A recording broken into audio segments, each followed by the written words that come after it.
Student जो बैठी है वो शायद अग्री ऑप्शन की नहीं है.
Okay. Good morning all. So today we'll be taking this first session, which is a series of like 4 sessions where I'll be dealing with this agriculture optional. So what is the strategy you should be having? What is the potential of this optional? And like is it only for like agri graduates, or is like any other graduate can take this optional? If so, then what are the pros, what are the cons, and then what are the challenges if you choose this optional, then how to overcome those things, and how I will be providing the solutions. So these are the topics we will be discussing in this like few sessions, that is in 2 sessions. In last 2 sessions I will be telling you this most important topics which can be expected for the CS mains, right? So hope you will join for all the 4 sessions and we'll progress with this, right? So today will be the first session where I'll be giving you like brief orientation of the like optional itself. So in this session what I'll be doing is that, okay, so these are the objectives of this session, where of course you can see here this is our last batch topper, Lakshmi Priya Upadhyaya. So she had scored 268 marks in her optional and had secured like All India 176th rank, right? Okay. So in this session I'll be speaking about introduction to the optional as such, right? So what is this agriculture optional? Like what have been the mark strength? So what is this selection percentage? So we'll be looking into this UPSC's annual report, then we'll understand like what is the scenario of this optional, right? So that is first part. So second part, like who can take this agriculture as optional? Is it only like farm science graduates, or else can any other student can take this? So these are the like topics I'll be discussing, right? After that, see what are the things which are missing in this optional as such. Like if you take this preparation for any optional for that matter, there will be like X factors which are very important, which most of the students would be missing.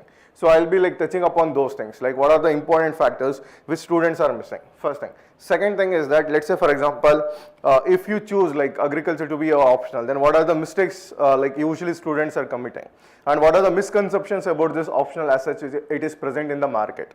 So these are the aspects I'll be covering here, right? So that is myths about this optional which is present in this market, right?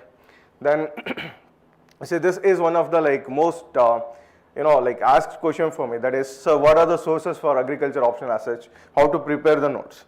So what I would be doing is that I'll take one example itself, like a particular concept, then I'll explain you like how you should be approaching that particular subject and its particular topic, and then what are the sources for that you will be referring, and at the same time how that will be, how utilizing that content you can prepare your notes. See, in notes making, another challenge is that drawing this like red lines, that is, this is the limitation, or else this is what I should be needing, apart from this there is no requirement.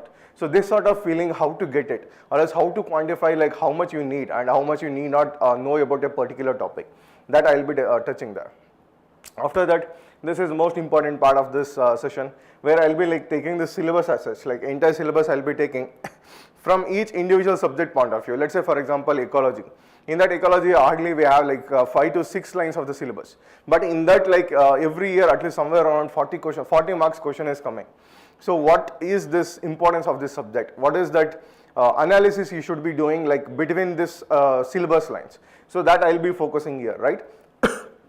After that, like how to approach this subject as such if you are preparing by yourself, and then I'll be letting you know like how I'll be helping you guys with respect to this optional preparation via our classes, right? So with this, we'll start this first introduction itself, right? First, understand this agriculture subject as an optional. Now, if you have like seen this UPSC notification, so you would have seen like in number of this thing optional subjects which is present. Now, if you like see this optional subject, like agriculture optional subject, you may be looking at like somewhere around 14 major subjects, correct? So 14 major subjects I am saying because, so these 14 subjects I have divided this syllabus into like sub-subjects. So if you have visited our website, so there I would have given this differentiation, like or else how to like differentiate or else group this different lines of the syllabus under major endings. So that by that context I am saying that 14 major subjects is there. So with respect to this, plus we'll be looking at this selection percentages, right? So I have taken from 2017. So this is a 2017 selection rate in the CSE, that is civil services. So if you take here, so it is like 89 people appeared for mains. If you can see here, it is 89 people appeared for mains. In that 11 were recommended. So selection percentage is 12.4. So which is actually a good number, right? Which is actually a good number. Let's see the 2018 pattern here. So if you take this 2018, so the number of people who appeared for mains, it is slightly increased. So here it is 102.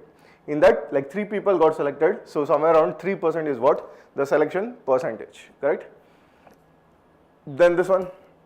So again, like number of people who are writing the mains increased 124. Selection percentage also increased. So that is 13 people got selected, and then 10.5% is what the total selection rate.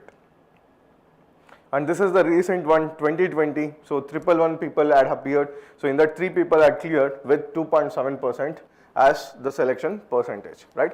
But what is the major learning you should be taking from this rather than just the numbers is, see if you can see this like 12.4, like 3, 10, and then again somewhere around 3. So what does this convey? See, just apparently if you are looking, it may seem like it is very erratic, selection percentage is not guaranteed, etc. But that is not the true picture, right? If you take like most sought after like optionals in the market, there the number of people who will be writing this mains, they themselves will be in thousands of number. In that number, they are getting somewhere around like hundreds of people are getting into the service. So if you take that selection percentage, somewhere around it will be like 20 or 30% at max. Like usually that is also like 10 to 20%. But in that context, even this optional is also performing better. That is one. A second important aspect I'll be explaining in the like coming part, that is why there is less selection rate. So main the reason lies in this, the approach students are having mainly with respect to preparation and also for answer writing. So there they lack this technicality. That's why the marks are usually less for those candidates, right? So but this is the selection percentage for CSE examination. But if we take this forest service, so this is the forest service selection percentage for 2019. So if you take this agriculture, the persons or as like people with agriculture optional attended this interview. This is interview data. So that is 22. In that like 6 are recommended. So selection percentage is 27.3. So now in other words, what I want to highlight is that, see if you take this agriculture as your optional. So the added advantage obviously is, it is a optional for your CSE mains also, and also you are optional for forest service. You know, as you all will be aware that in forest service we have 2 options, right? So one optional if you are taking this, and another optional, let's say for example if you are taking botany, in that botany also paper 2 is almost same, correct? So then essentially you have to prepare just for half paper just for botany. So that much burden would be reduced for you. So that's why if you take agriculture as your optional, there are added advantages, especially if you are clearing this forest service prelims. Then I can say that there is 80% chances that you will be in the forest service selection list. Why? Because see, if you take this civil services, we have subjective papers, for example essay, for example ethics. So these are very subjective. So here, if at all you have written in your opinion that it is a very good essay or a very good ethics answer, if at all the evaluator is not feeling the same, then it will be of very less marks. But in the forest service, as you are aware, there is one general knowledge paper, that's it, for all the GS studies. So that is one. Then you will have this English paper, correct, and then you will have this optional. So combining together, if you are scoring well, then definitely you will have like very good opportunity to clear the forest service, correct. And also like their 800 marks is what the total worth. If you take like entire marks which is there for forest service, in that 800 marks itself is from optional, correct. So that's why again and again I am telling you, so to clear this forest service, this is definitely going to give this edge. So if you can compare with other optionals also, clearly this is one of the very good optional, right? Okay. So this is about like selection percentages, correct? Now, why to choose agriculture optional then, right? I told you in brief that it is going to be helpful for you for this thing, forest service. Apart from that also there are many advantages. Now I will tell you like from 2 point of views. One from like people from agriculture background, that is those people who have done their graduation or else post graduation in this agriculture, and another scenario where a student or else aspirant is just like a other degree graduate, let's say for example engineer or else some other degree. If at all he is going to take this optional, then what will be the advantages for him, right? Okay. First I will explain you from this agriculture graduate point of view.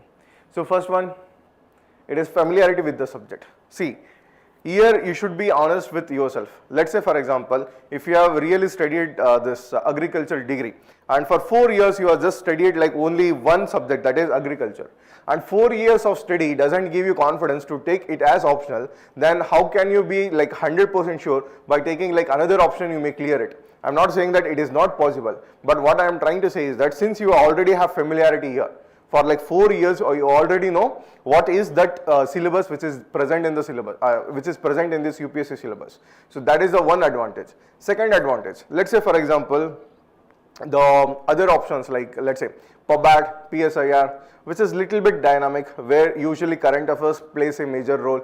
Then there you need to like cover this current affairs, first thing. Second thing is that you need to have like a difference of opinion.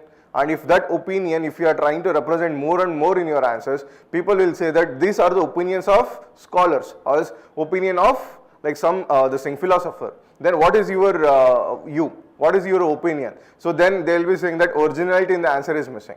But if in this agriculture optional, obviously like it is a static portion where at least 80 to 85% of the questions are going to be repeated, right?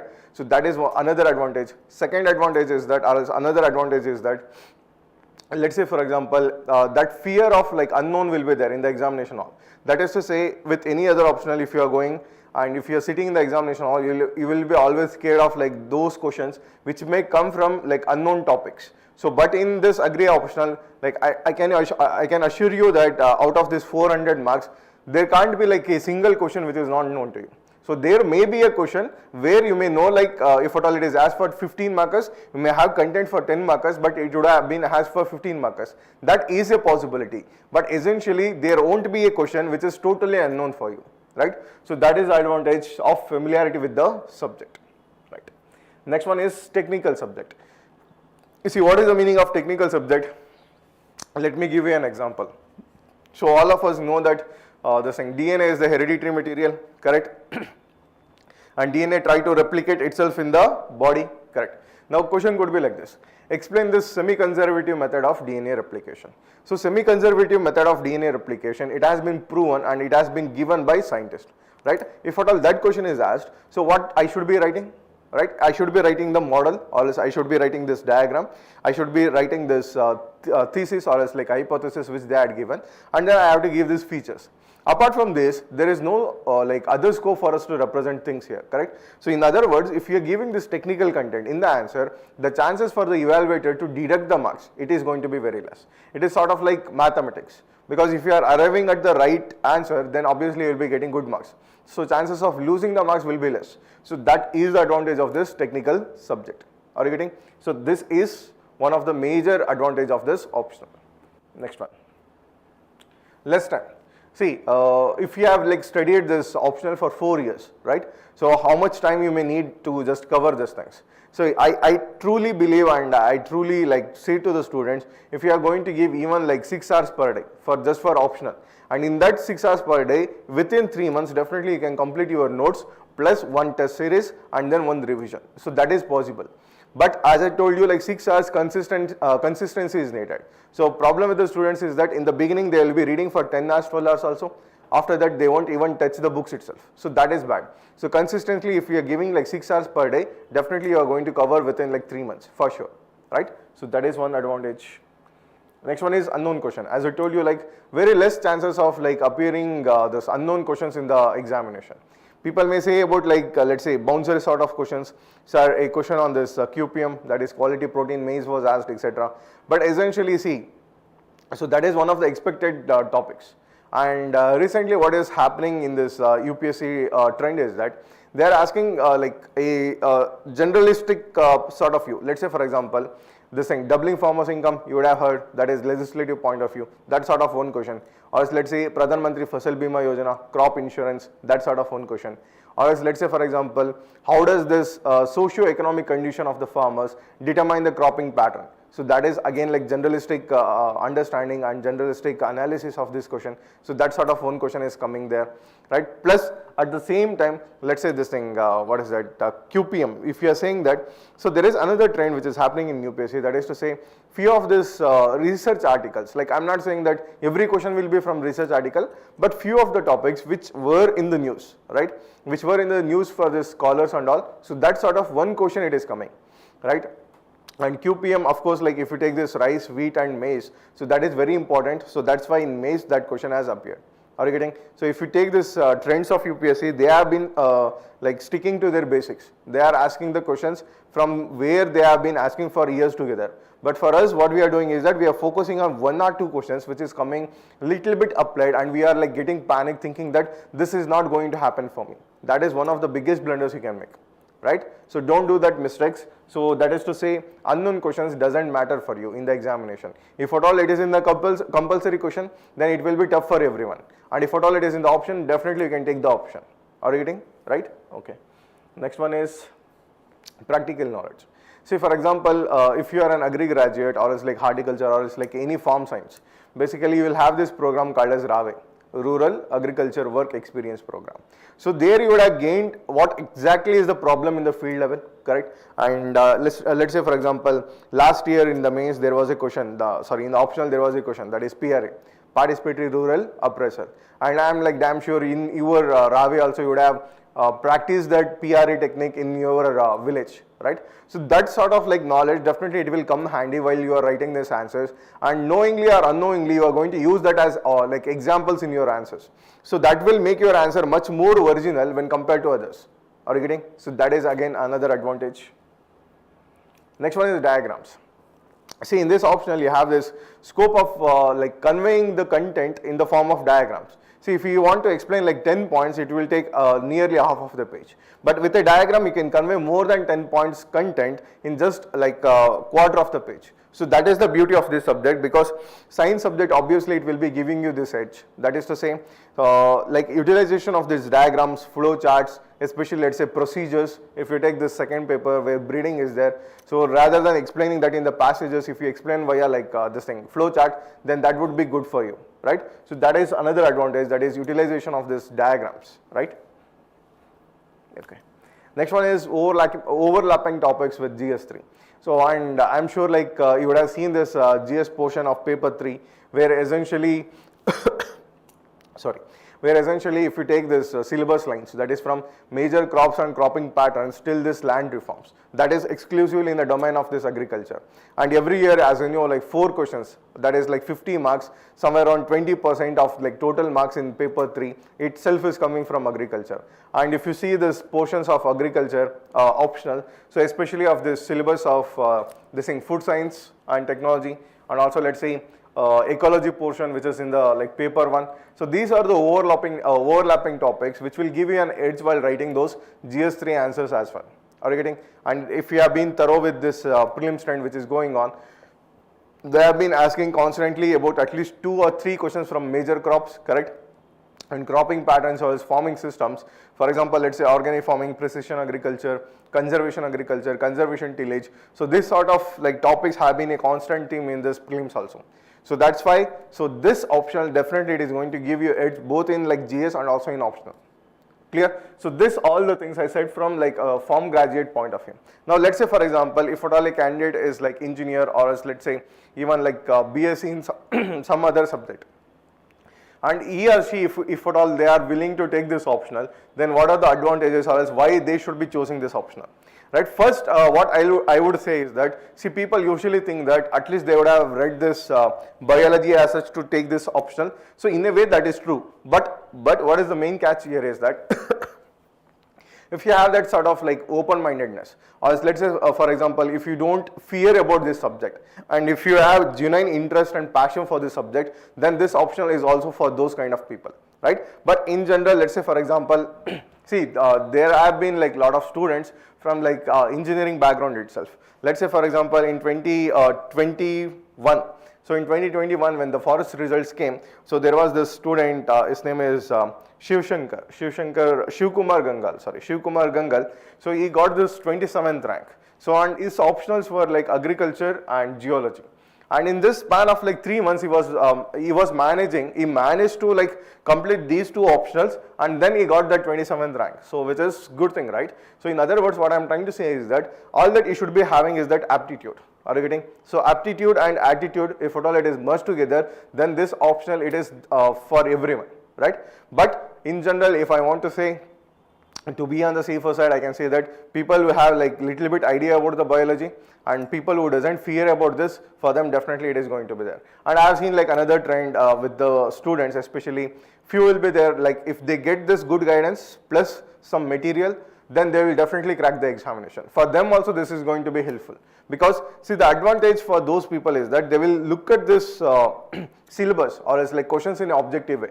That is to say, for example, when I speak of this agri graduates, so there what will happen is that they have this emotions for the subject. Let's say, especially I have like seen this complaint from the students, that is in paper 2 we have two subjects, that is one is genetics and breeding.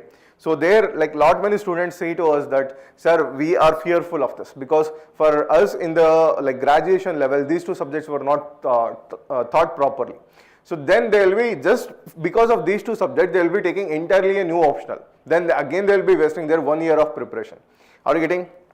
But if I say the same thing to this non-agri graduate, for him, he will be looking it in a in a objective way. He will be saying that, okay, how many marks is coming from this subject? Let's say somewhere around like 90 to 100 marks every year, if at all it is coming from there, then that is to say it is an important subject for me. So what I will be doing is that, okay, in this, which are the major areas from where questions are coming?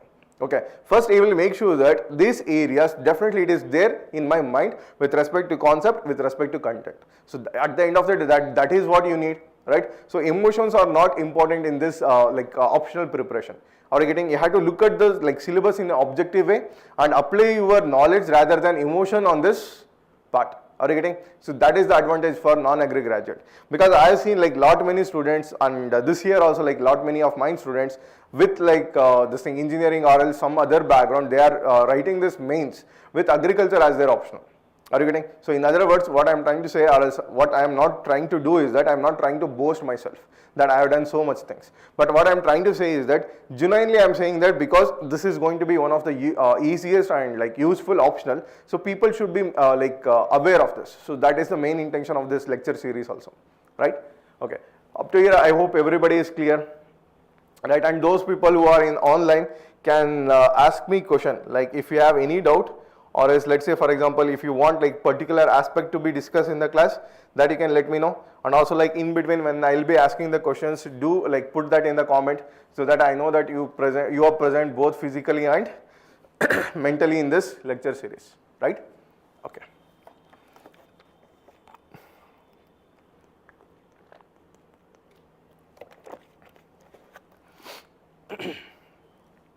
Right. Now, so just now is all like why we had to choose this optional, both for like form graduates and also for non-form science students, right? Okay. Now, okay, let's see this misconceptions or else like myths which is present in this market, which is hindering the students to choose this optional. right? See, at times I feel very like sad, or else like I can say empathy for these students, because just because few of these people are saying that this is not going to be well, or this is not going to be fetching you marks and all, without having like rationality, they'll be choosing like other options and they'll be wasting their time. So for them, I'm just letting you know like what are the major misconceptions present in this optional, and I'll be telling you the reality also. Like in reality, is that true, or it is just a myth, right? Okay. So first one, so it is not a scoring subject. So people hardly score like 300 plus. People hardly score like 280 plus. That is not true. That is not true. So because I have seen like students, though not from like agriculture background, they have scored more than 280 plus. And from agri background itself, like people have scored 300 plus. But what is the problem of like getting this 300 plus? So see, for example, if you want to score like 300 plus in any optional, you have to put that little bit extra effort, which is not put by others, correct? So that is one. Second thing is that, let's say for example, if everybody is referring to the same content and everybody is writing the same answer, then how can you expect the evaluator to give you like additional marks, correct? There you have to put your smartness, you have to like bring in the innovation in the answer writing. So that is again one of the like absent thing which is present.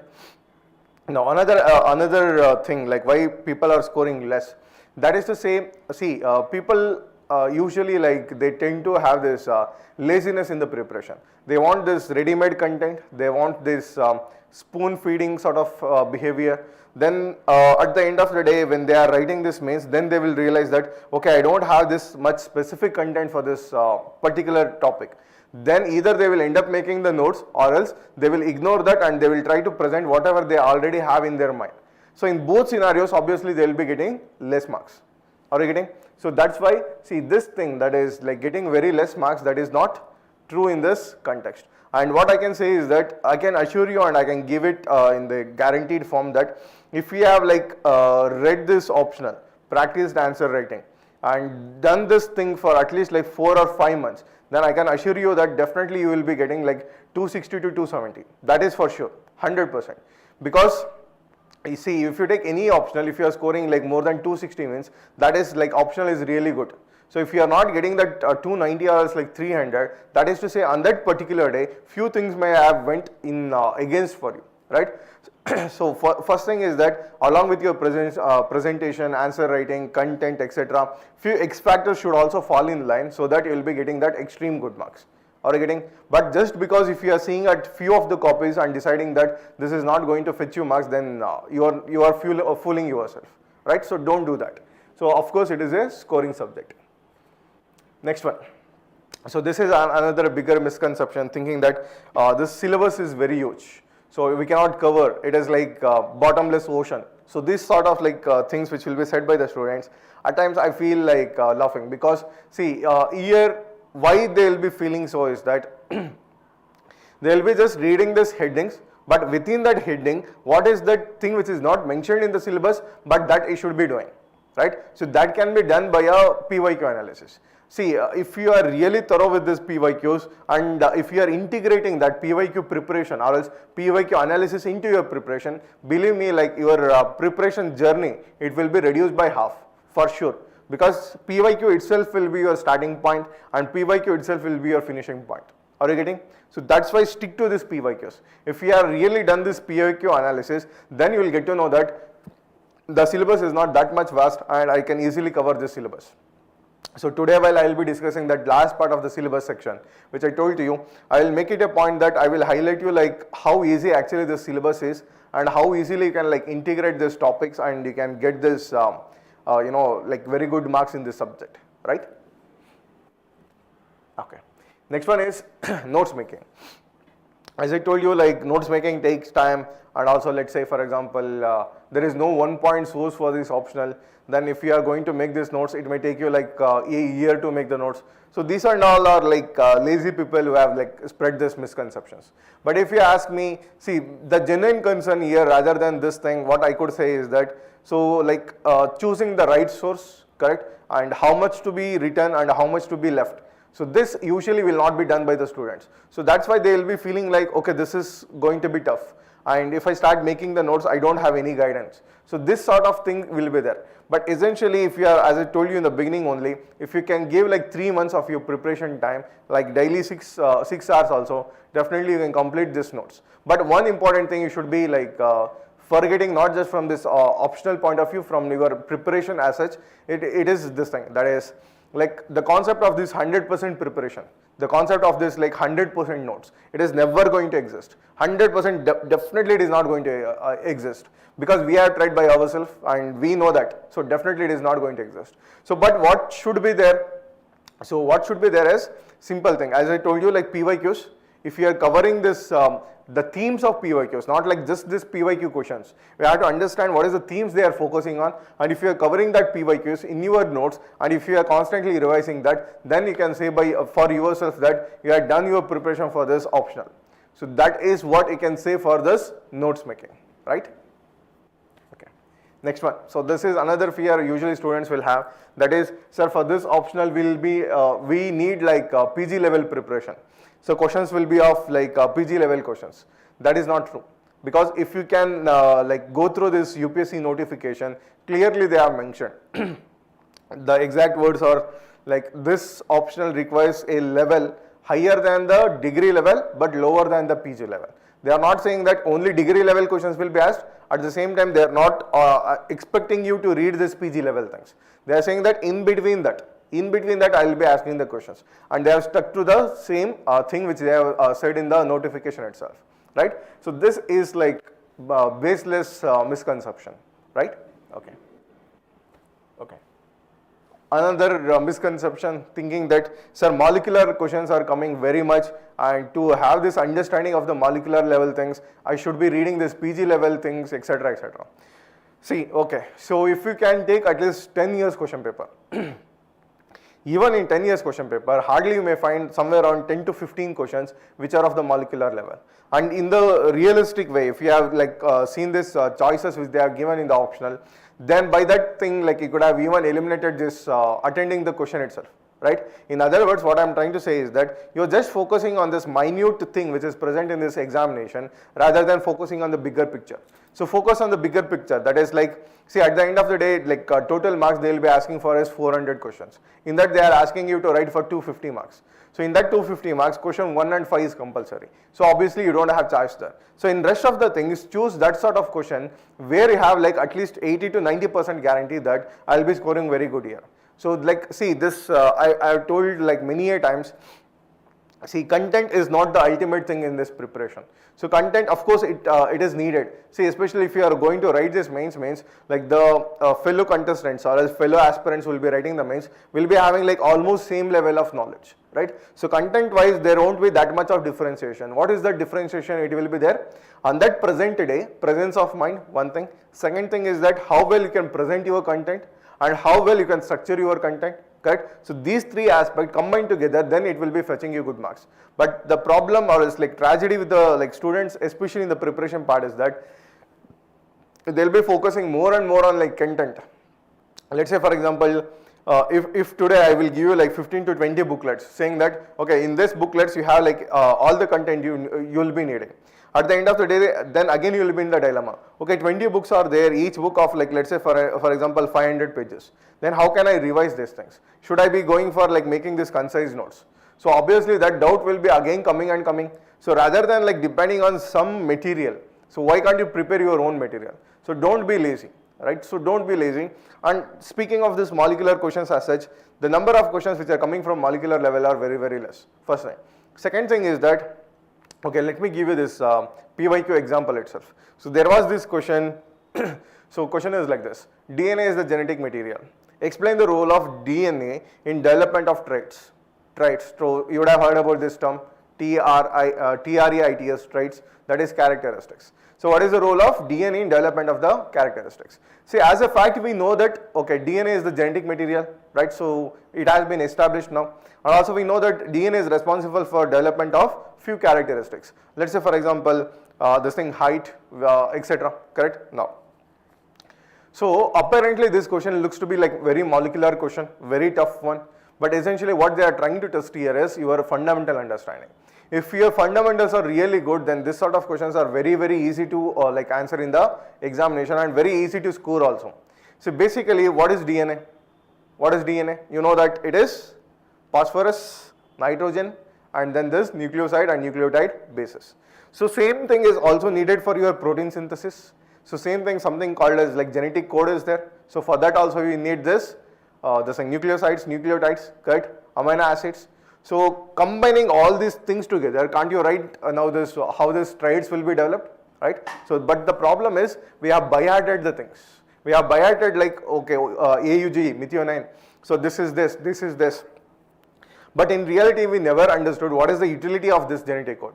So what is the utility of this DNA? So that is the problem. See, if you are like more and more of like rote learning, that is by adding the things, mugging up and just like having this course and all. So at some topics it might work. But if at all it is a fundamental question, if at all it is checking your fundamentals, definitely understanding is the one which can rescue you. Right? That is one. Second thing is that by understanding you can reduce your burden of like memorizing lot of things, right? So rather than like by adding the things, my suggestion for you is that understand the like concept itself. If you are understanding it, you need not like again and again go and revise the things. So it will be there in your brain. So just by applying that concept, you can derive the content itself, right? Okay. So this is one molecular level question. Okay. This is the popular myth where students think that in order to like get into the list, 300 plus marks is compulsory. So if we get this 300, then only we'll be getting this rank. But that is like totally baseless, because I have seen like let's take this our student itself, Lakshmi Priya. See, Lakshmi Priya, I can give you like one this thing event happened with her. See, for example, she was studious, she was preparing well, she was in this Odisha Forest Service. So she had, she was already ACF, that is Assistant Conservator of Forest, and she was going through this training process. So when she was in training, and obviously you know that Forest Service training is one of the physically intense one. So despite that, she was managing the time, she was preparing well. But when this mains was nearby, then there was this health issues in her family. So suddenly she was like saying to us like, I won't be writing this exam, etc. and all. But with just that fundamentals, whatever she has read, and with that right attitude, she approached this examination and she got like 268 marks. So with that 268, she got this 176th rank, which is one of the like highest rank with this agriculture as optional this year, right? Why I am saying this is that because this myth thinking that only 300 plus can fetch you this rank and all, that is baseless, mainly because see, for example, to get that good rank, you should be equally good in your GS plus your optional. So if you are even scoring like 300 plus in your optional, and if you are like utterly failing in this what is that GS portion, then of course you won't be in the list. So for you it has to be a balanced approach. I have to give equal emphasis for your GS and also same thing for your optional. Then there will be better chances of like getting into the list, and don't depend like okay only 300 should be there, then I will be getting into the list. That is like very, very rigid, right? So don't develop that thinking, right? Okay. Okay, so this is the recent phenomena which I am looking. So that is students are coming to us and they are saying that, sir, we have this COVID batch. So I don't understand this. So people are saying that, sir, we have COVID batch, we ain't like attended these classes regularly. So for us it was like this thing online. And most of the times we have like just cheated in the examination and we got the ranks. But essentially like we don't feel that much confident. But believe me, if we have been through that process for 4 years, so that basic understanding which you need for this optional, that is already there in your mind. So remove this thing from your mind thinking that you are this COVID batch student and all. So forget about that and start focusing on what could be done. Clear? So these are the misconceptions which are present, and let me address another misconception, that is especially for this you know like non-form science students. Sir, my basics of biology is okay, so but I have heard that people saying that very molecular level questions will be coming, first thing. Second thing is that there is no 1 point source for this examination as such. There is like a lack of writing practice and all. See, of course, like all these things are important, but important thing is writing practice. Let's say for example, keeping this PYQs in base and understanding the trends of UPSC and keeping in mind the anticipated ways, then you should be like doing this writing practice. Like let's say for example on daily basis, and then get the review of that if you are like on the lines of this examination demand or not. And then second important thing, let's say for example, at least you should be writing this weekly one test, or let's say at least for 2 weeks once full length test. So like problem with the students is that they will write this first answer in the mains itself. So then they won't complete this paper itself, right? So that is one of the biggest blunders students make. So the misconception of like, let's say there is no this thing, that thing, like examination oriented, like syllabus, or sorry, examination oriented, this test series and all, definitely that is not true, correct? Right, so these are the misconceptions. I hope I have addressed this. Now we'll be looking at this realities. Okay, what is the reality? Is there like anything with respect to those misconceptions? First thing. Second thing is that, okay, if at all that is a genuine concern, how to overcome those things, right? Okay, how to overcome those things, that I'll be like touching a little bit here, right? Okay, first one, marks. I told you like n number of times.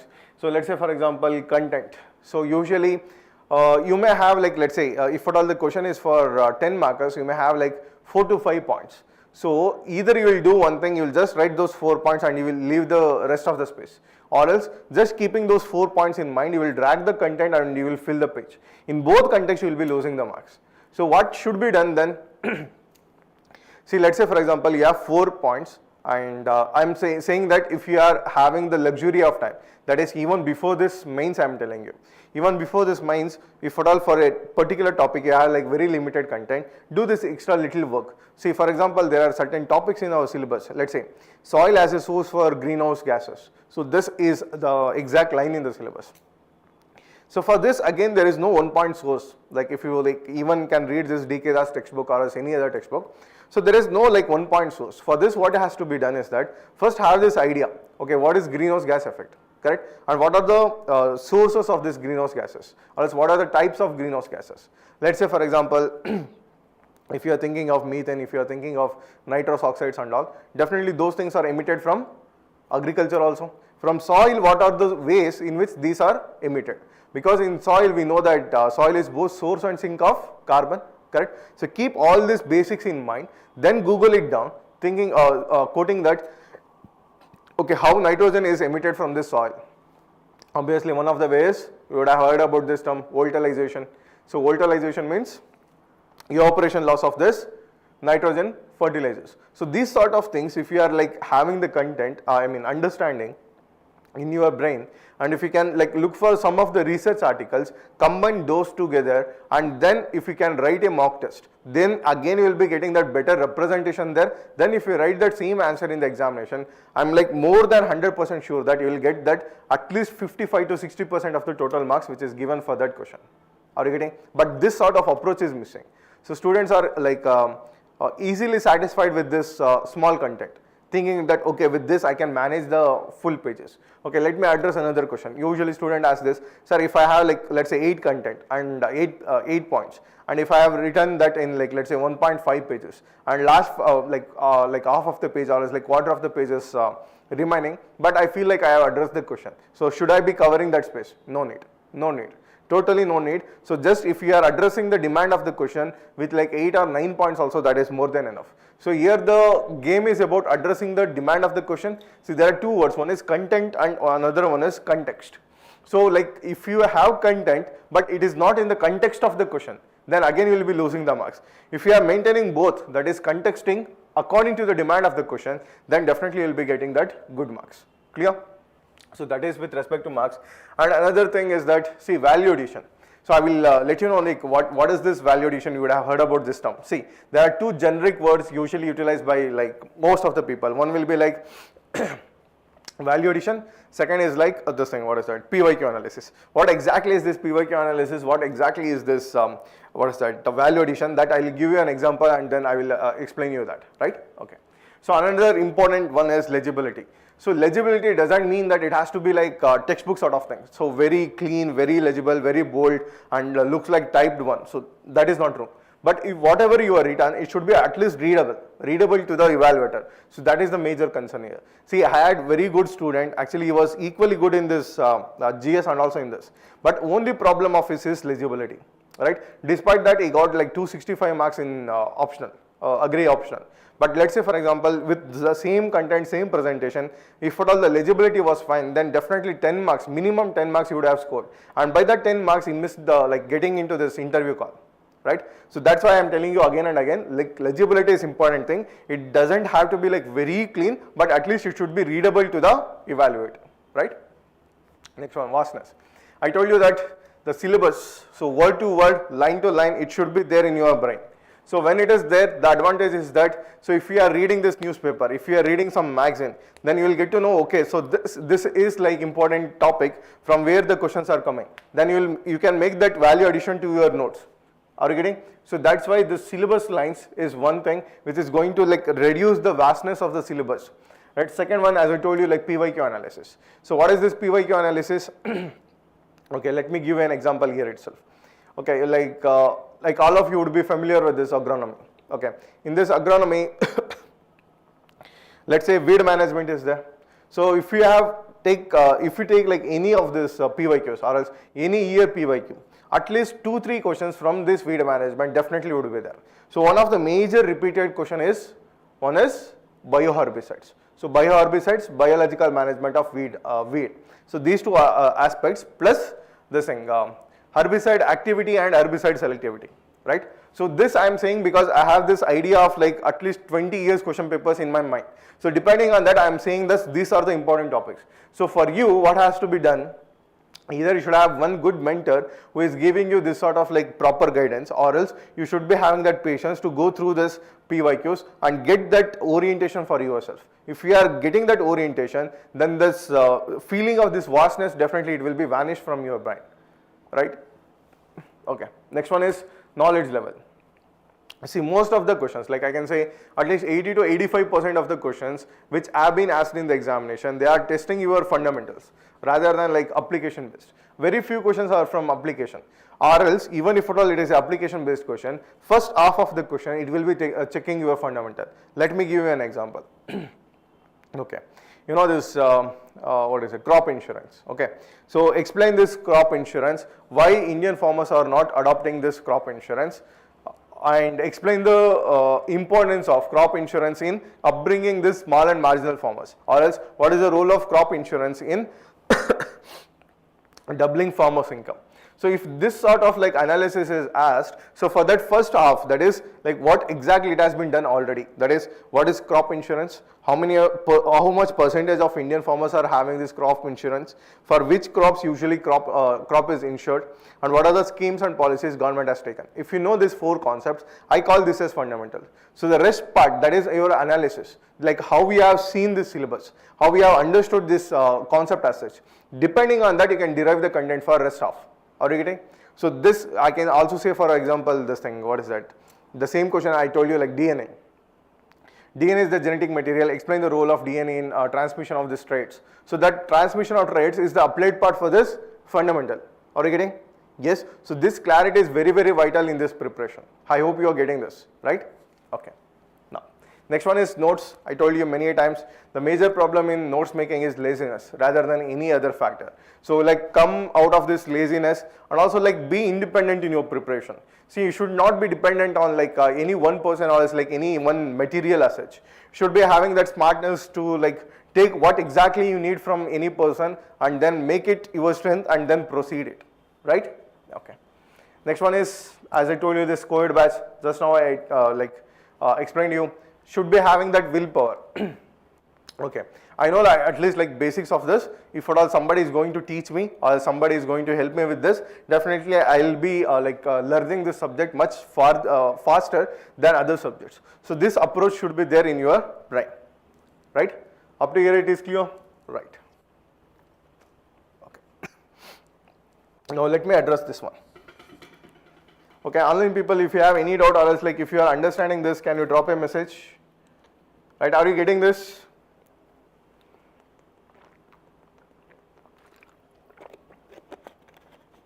Yes, anyone in online, can you drop a message? Are you understanding this?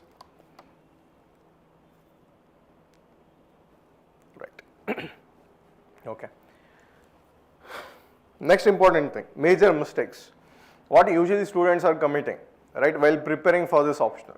So first one, as I told you, it is laziness. Not just with respect to this optional as such, if you take any other optional or else like any other GS preparation also, so this is the problem of students. So they have this tendency of like laziness.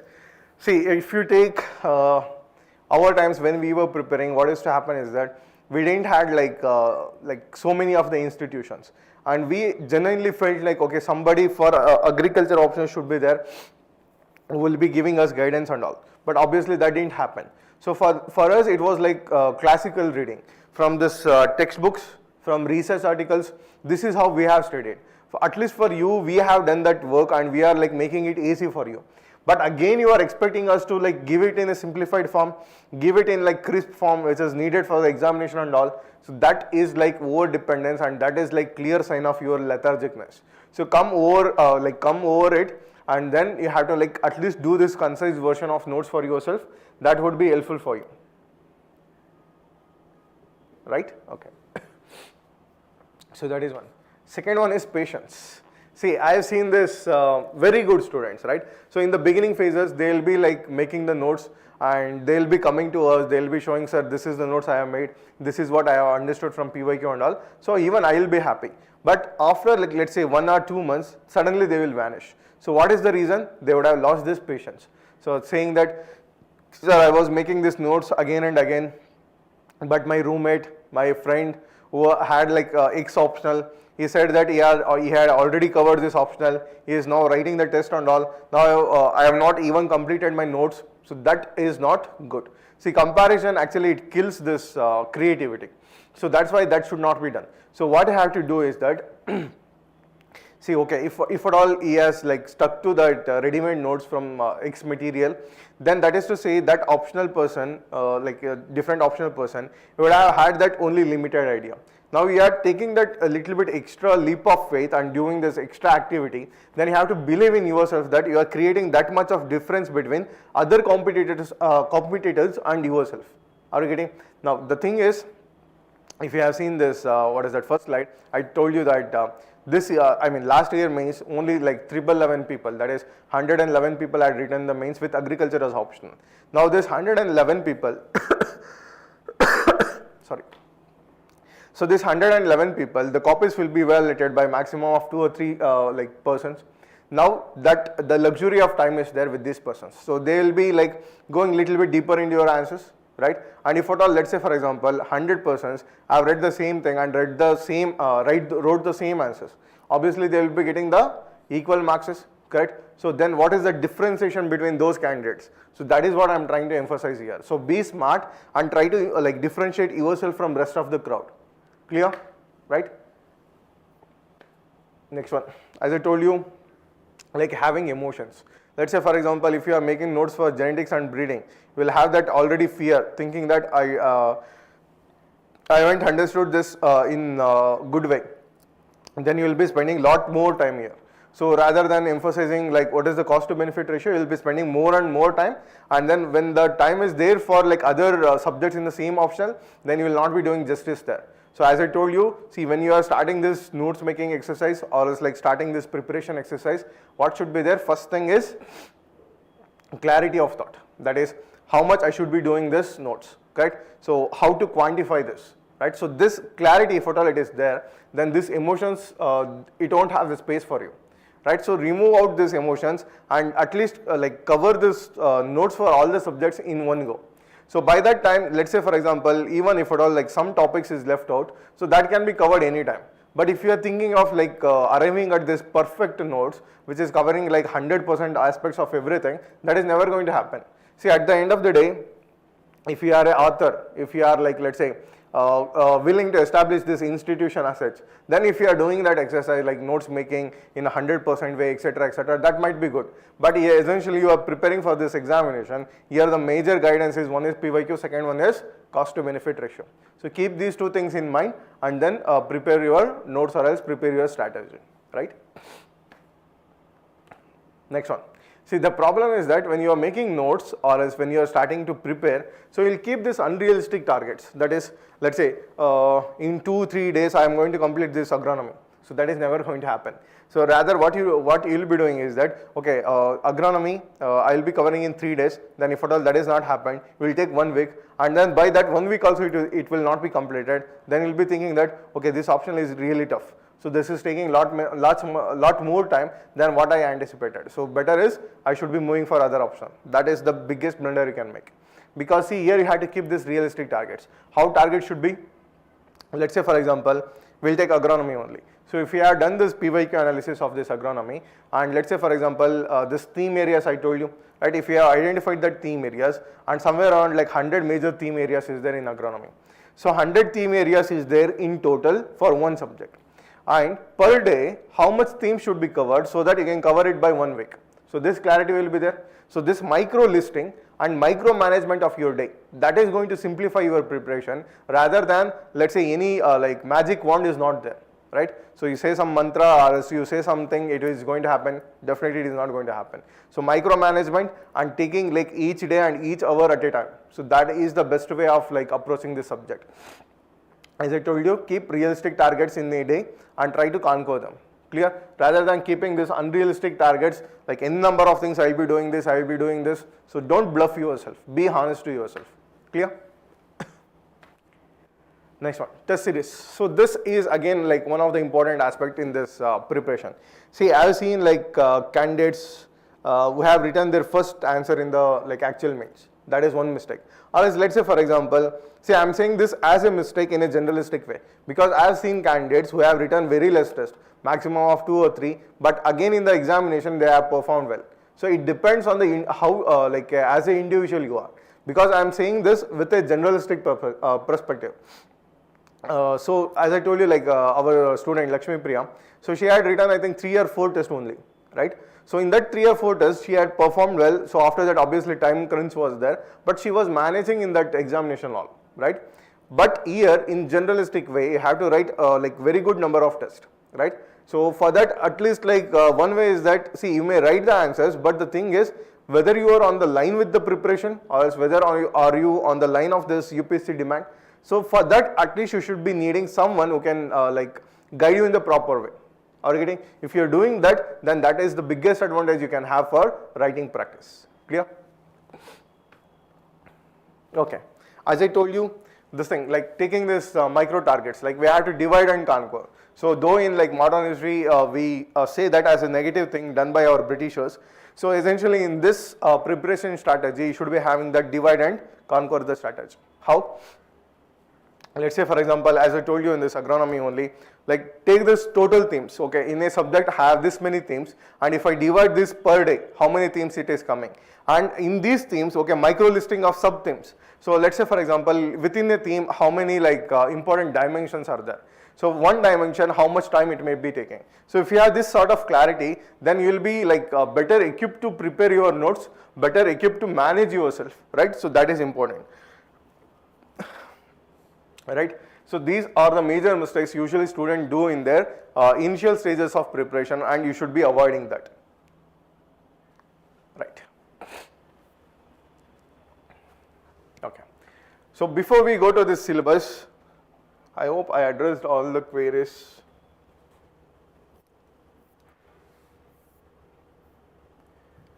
Okay, myths, I told you how to refer, how to make notes. Okay.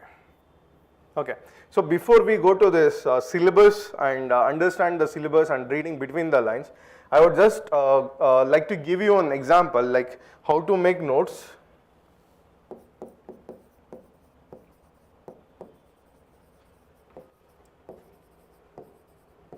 One aspect.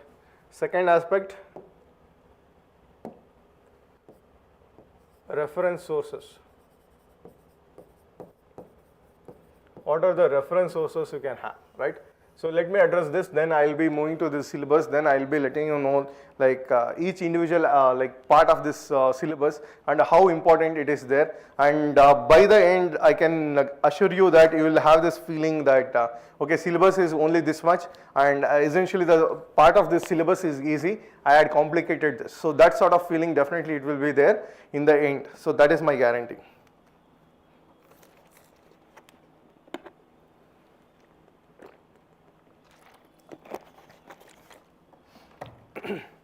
Okay, so I hope like everyone is like thorough with the syllabus lines, right? Okay, usually I give this example, let me take that example itself. You know this agronomy, right? In this agronomy, if you go like syllabus lines, we have something called as major farming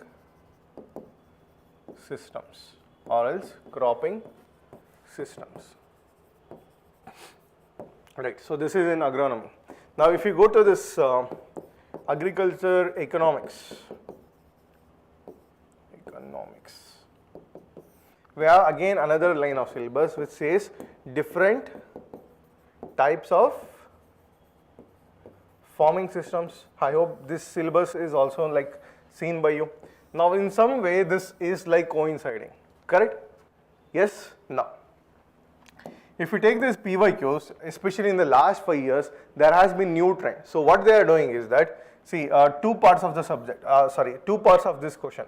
So one, they will be asking like, let's say, this thing, organic farming and natural farming. I have to give the concept here. In the second part, they will be asking like how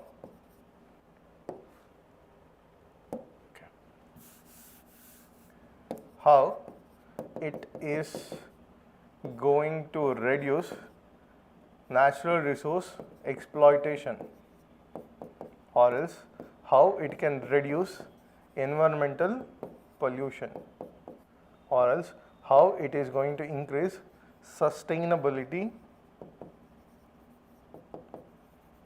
and profitability,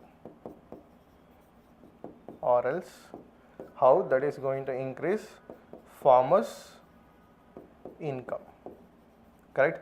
So at least for my sake, you just go and do this analysis by yourself. Then you will get to know that what is the quality I am trying to give here. See, okay. Now if you can observe this question, so question could be like this: explain or else define organic farming and natural farming with their principles. Then explain how it is going to reduce this natural resource exploitation. Now this is exclusive part of which syllabus? Any idea? So this is part of ecology, agroecology part of syllabus, correct?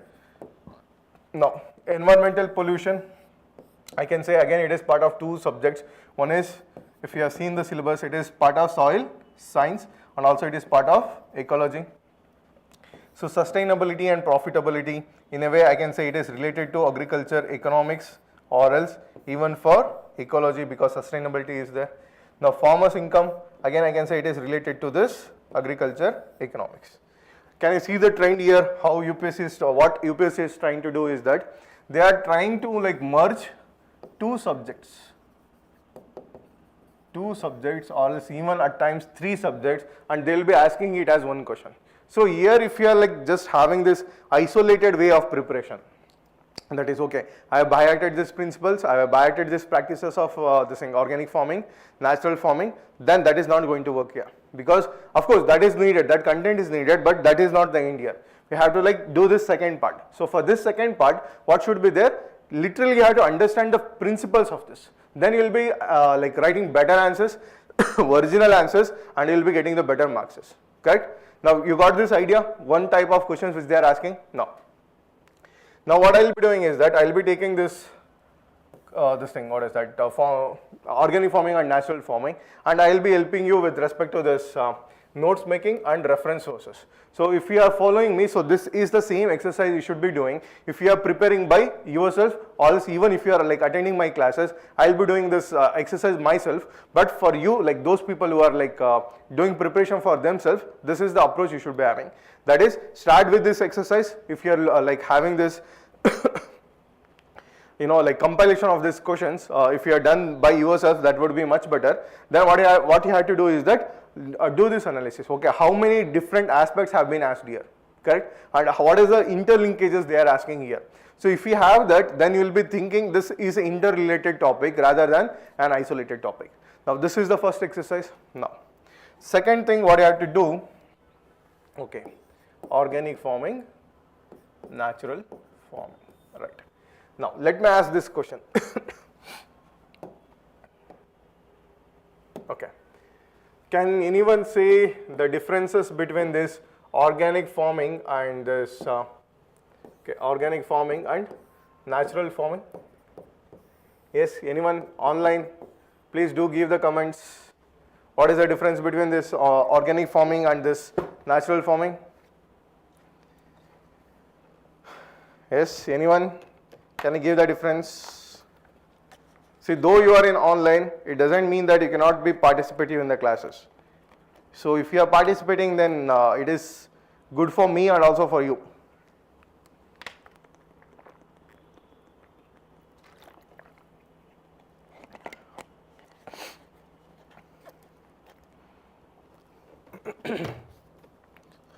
Yes, anyone? No? Okay, at least can anyone say like, is there a student who is watching this thing and is not from farm science background, from engineering background, or else from any other graduation? Is there any person? No? Okay. Okay, so then we'll be proceeding with the session, right? Okay. Okay, organic farming and natural farming. See, major difference between organic farming and natural farming. So in organic farming, we are going to add organic fertilizers, organic manure, and organic or else biological way of management, correct? And here the major difference in natural farming. See, actually natural farming, it is also called as, any idea? It is also called as do nothing farming. See, here what they are trying to say is that literally human interference should be very, very, very minimal, extremely minimal. So only, let's say for example, if you want to harvest something, so then you can go and interfere in the ecosystem. So here it is mainly like nature. We have to live with the nature. So that's why, have you seen like in nature this artificial application of organic like fertilizers or else manures? Obviously no, right? So that's why in natural farming, even like addition of organic fertilizers or else organic manures is not allowed. Is not allowed. So this is very, very important difference. So here at the same time, like you would have heard about this vermicompost. So this is again one of the essential input here, but again that is not promoted here. So that is one difference. And another important difference, this tillage. So tillage is very important way of manipulation here, right? Could be like the modified forms, that is zero tillage, conservation tillage, or else minimum tillage, or else even stubble mulch tillage. But essentially tillage is practiced here. See, again, if we take this tillage as a concept, obviously it is a man-made thing. It is a mechanical manipulation done by humans. So that's why even tillage is not permitted or is not practiced in this setup. Are you getting? So tillage is not like practiced in this natural farming. Clear? See, these two are the main differences. Apart from this, other differences are also there. So before going to this topic, I just wanted to like give you this sort of clarity. Now, if you take a concept that is, let's say this thing only, organic farming, right? So now first exercise what you have to do is that take a A4 sheet and then at least start from this 2011, right? So from 2011 till 2023, if at all the considering this year means also. Now if you can see here, let's say somewhere around like 8 to 9 times a question on organic farming is repeated between these 2 years now. So in other words, in the span of this many years, at least 8 to 9 times this question has come. In other words, I can say that every year at least somewhere around 15 to 20 marks is 100% sure from this topic, correct? From this topic means I am saying it as farming systems. Farming systems. If you take this as a whole, then definitely you can expect somewhere around one question which is worth of 15 to 20 marks every year. So like preparing this, it is making totally sense. But at the same time, how can you differentiate your content from others? So for that, what can be done? So this is the initial analysis I told you, like listing it down, like what are the different years from where the questions have come, right? So that is organic farming. Now once that listing down is done, next important exercise what you have to do is understand the nature of questions. Nature of questions. Like what is the meaning of nature of questions? Let's say on which dimensions the questions have been asked on organic farming, right? And I can give you those dimensions itself. Let's say usually they will ask this definition, then principles, practices, challenges, solutions or strategies,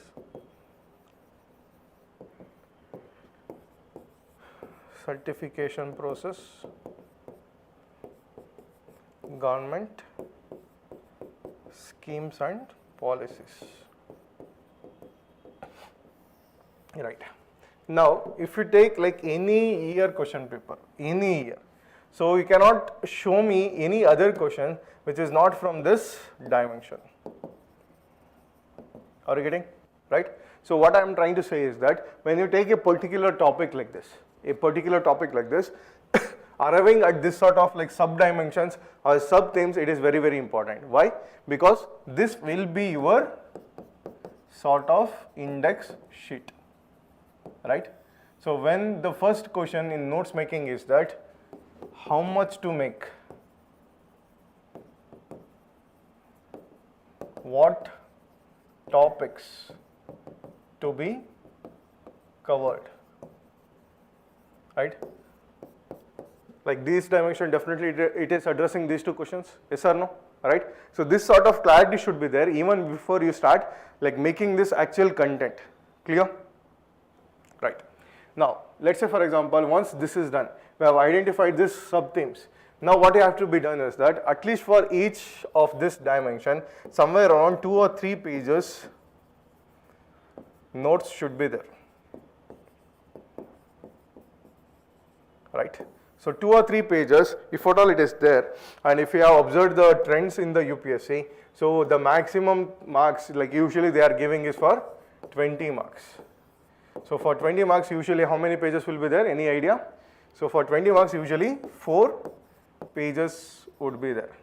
So but as an exception in 2022 means they had given just 3 pages, right?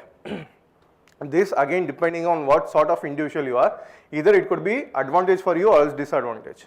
Advantage how? Because you can complete the paper early because only 3 pages has to be filled, correct? Disadvantage because keeping that in mind, like 4 pages would be there, so you would have had extra content. So when there is extra content, to concise that and to write that in like limited space and time, so that would be a challenge. Are you getting?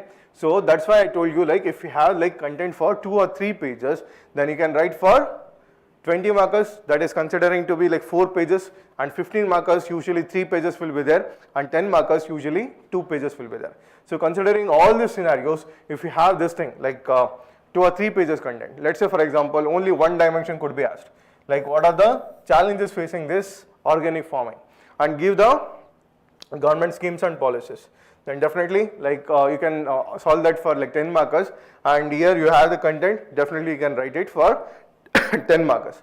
Are you getting now? Yes. So this should be your approach. Now let's say this like indexing and also like identifying the dimensions, this have been done. Now next important part is sources. So what sort of sources we can refer? Should we stick to this institution materials, or should we go for this research articles? What should be done, right? Okay, so I will give you like 3 scenarios, or else 3 sort of sources you can have. One is like, let's say government sources, that is, you know, National Organic Farming Center is there, you know where it is? It is in UP, Ghaziabad. Right, next, Ministry of Agriculture and Farmers Welfare, then let's say ICER, right? So this is one set of source, and another set of source, let's say free material, one is TNAU, Angro, then even ICAR e-notes is there, right? This is another set of sources. Now another set of sources is standard books. Let's say for agronomy only I am telling you, so this thing Reddy and Reddy is there, correct, and then just this Elementa Reddy, that is also a book is there. Right. So this is just the like type of sources I have just mentioned here. Right now, see, depending on the topic you have to decide. For example, when I said this organic farming or this farming system, it is going to be a constant theme. So that is to say every year it is coming. So when you are making your notes, then only ensure that there is like differentiation in your content compared to other people's content. How that can be made? It is by mixing of all these things. So don't stick just to one sort of source here. So what can be done? For example, when I said this, principles, practices, correct? This you can find from, any idea where can you find this?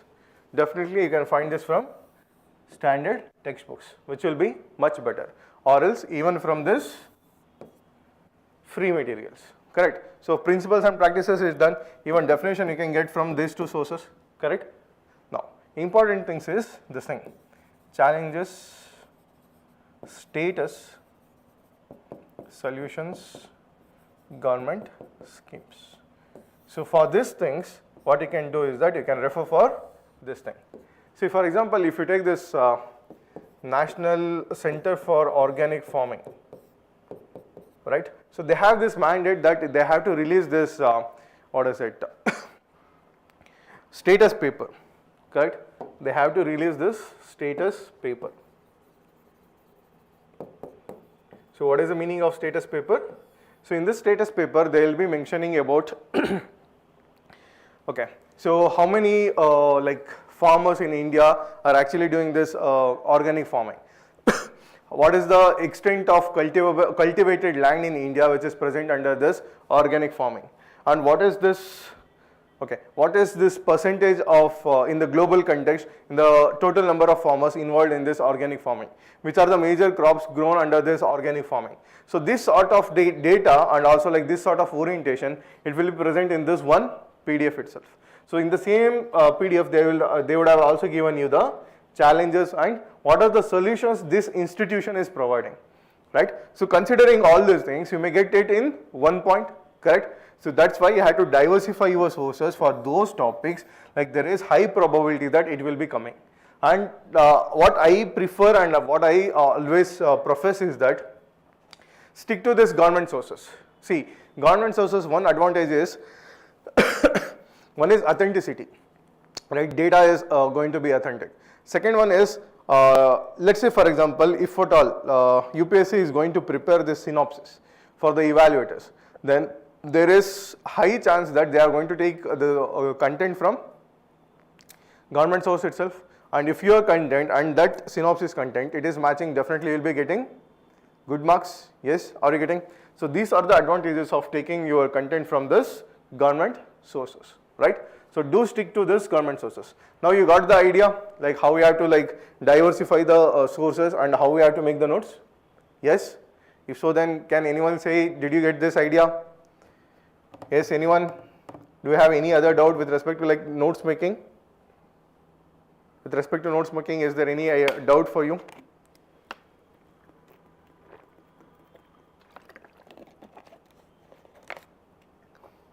Okay. Then we'll move forward. So this is what I wanted to say with respect to reference materials and with respect to notes making. So I have given you one example. In the similar way, you have to do it for other topics also. Clear? Now, we'll move to this syllabus part.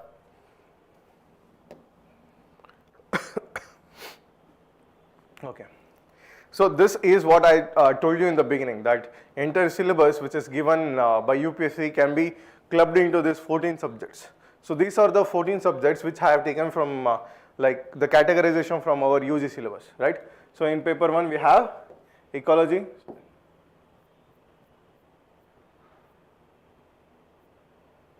okay, we have ecology,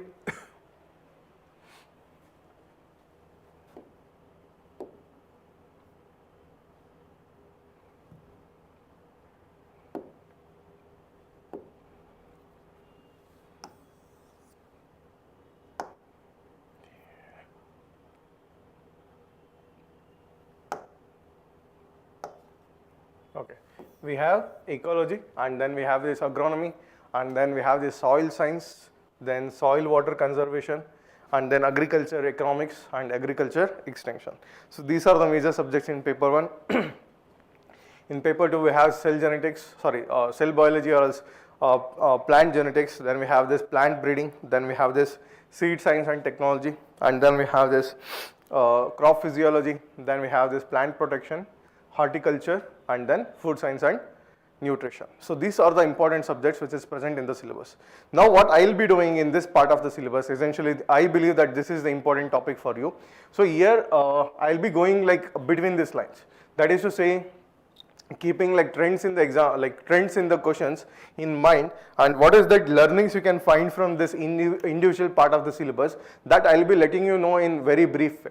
So after that, so it is up to you to process that, and if you are preparing by yourself, then you can do that, and in the end I will be telling you, like keeping all these things in mind, how I have designed this course which will be helpful for you, that I will be telling you in between in the phases, right? Okay. First we will look at this ecology portion. So as I told you in the beginning itself, this is again having this similarity with this GS3 paper. So in GS3 we have this, what is that? Environment, yes.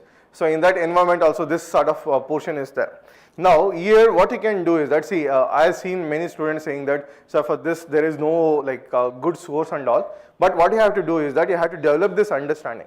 Let's say for example, okay, what is ecosystem, right? Yes. So basically ecosystem is biotic, abiotic and their interactions. So that is what ecosystem in brief we can understand. So now what is this agro-ecosystem? See, in agro-ecosystem also there will be this biotic and abiotic components, and there also will be this what is that, interactions. So understanding the interactions which is happening in this agricultural field or else agricultural ecosystem, so that will be our main fundamental understanding. But what students will be doing is that they will be going to study this or else type this thing like agriculture ecosystem in this Google, then they won't be getting like specific content for that.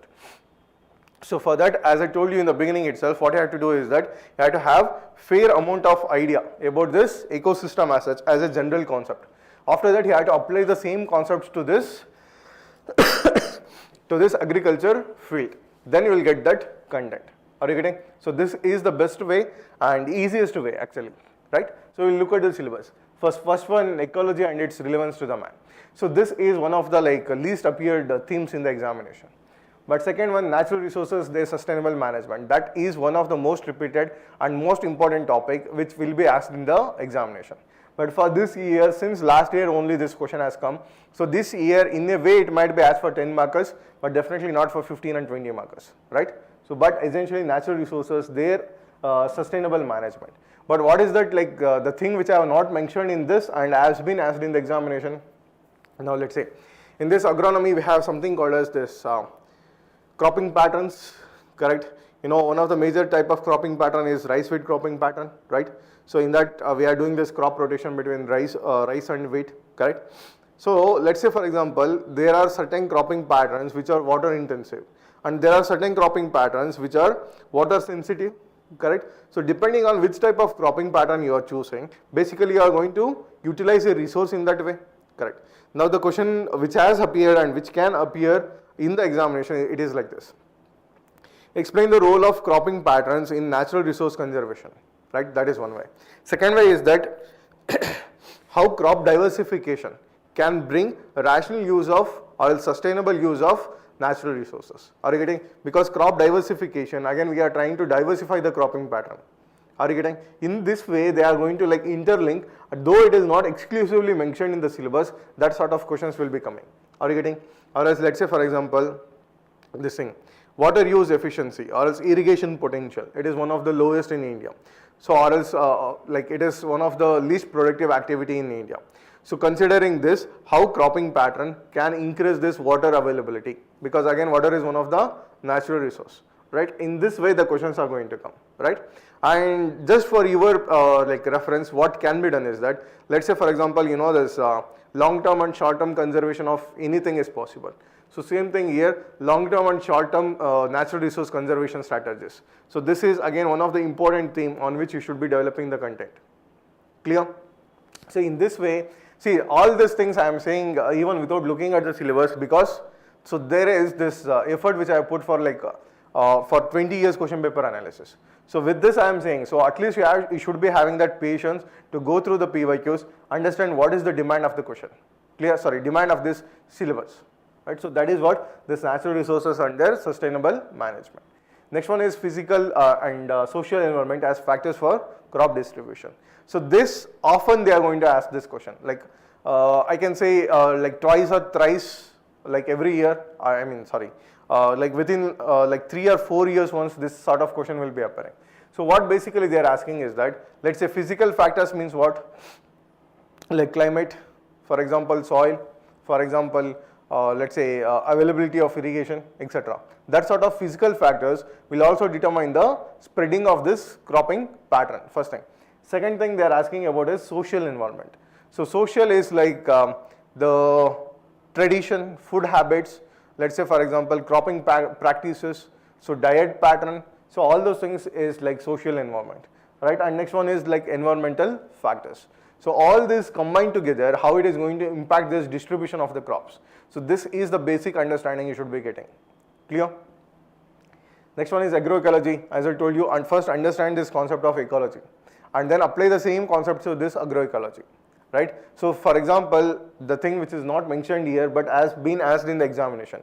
So agroecology I can also call it as, or else I can apply it to ecological agriculture. Yes, so somewhere it is near to this natural farming, right? So in this way the integration between agronomy and this concept it is going to happen. Clear? Next one, cropping pattern as an indicator of the environments. See for example, you know this example of lichens. So lichens actually it is the indicator of pollution in a system, correct? So if at all so cropping pattern, let's say if I am practicing this rice wheat cropping pattern, that is to say what does that indicate?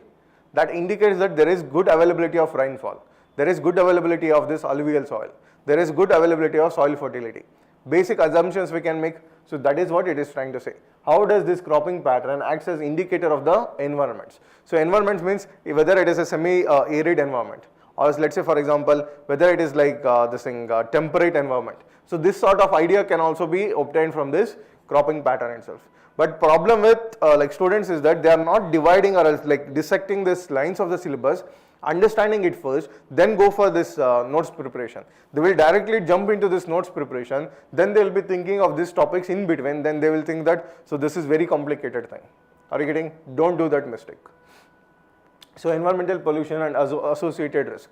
So this, as I told you, like it is again like in a way it has been asked in this soil science also, right? Industrial effluents and how it is going to like pollute water and soil. So that is the part which is in their soil science. But essentially here also, since it is speaking of environmental pollution, so that is to say even soil, water, air, everything is included here, right?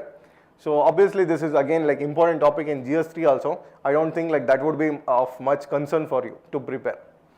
Next one is climate change, and again this is like one of the most repeated thing.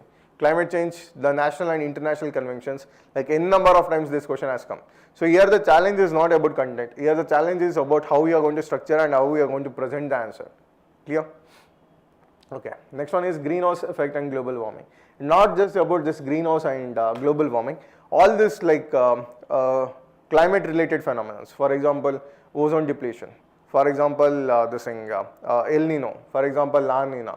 So all this sort of like climatic thing, like climatic phenomena which is directly or indirectly affecting this agriculture. So all those phenomena are important, and all these phenomena have been asked in the examination one year or another year, right? And again this is one of the important theme area. Next one is advanced tool for ecosystem analysis. So though they have mentioned here for ecosystem analysis, they have been asking like, for example, explain what is like remote sensing and GIS, and explain its role in forest management. Explain its role in spreading of agroforestry. Explain its role in crop management. Explain its role in agriculture as such. So this sort of questions are coming, though it is asking about ecosystem analysis. Are you getting? Now did you get this analysis just from one syllabus, and between this 8 lines of this syllabus, I am telling you like what is the understanding you should be getting. Are you getting this? Are you enjoying? Yes, online people, are you enjoying this? Are you getting any clarity here? Yes or no?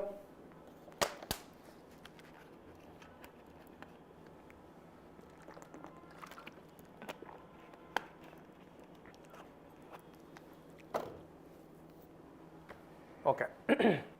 So this is about ecology. I hope it is clear. Next we'll look into this agronomy, and agronomy again it is one of the important topic where students usually have this doubts or else fears, like with respect to preparation, what should be prepared, what should be left, and especially for this thing, what is that package of practices, what are the important aspects I should be looking for, or what are the topics I can leave it. So these are the things which are there. So we'll look at the syllabus and then we'll understand. But essentially if you see this, what is that, ecology, so here also 8 lines of syllabus is there, and here also actually 8 lines of syllabus itself is there in this thing, agronomy, right? Okay.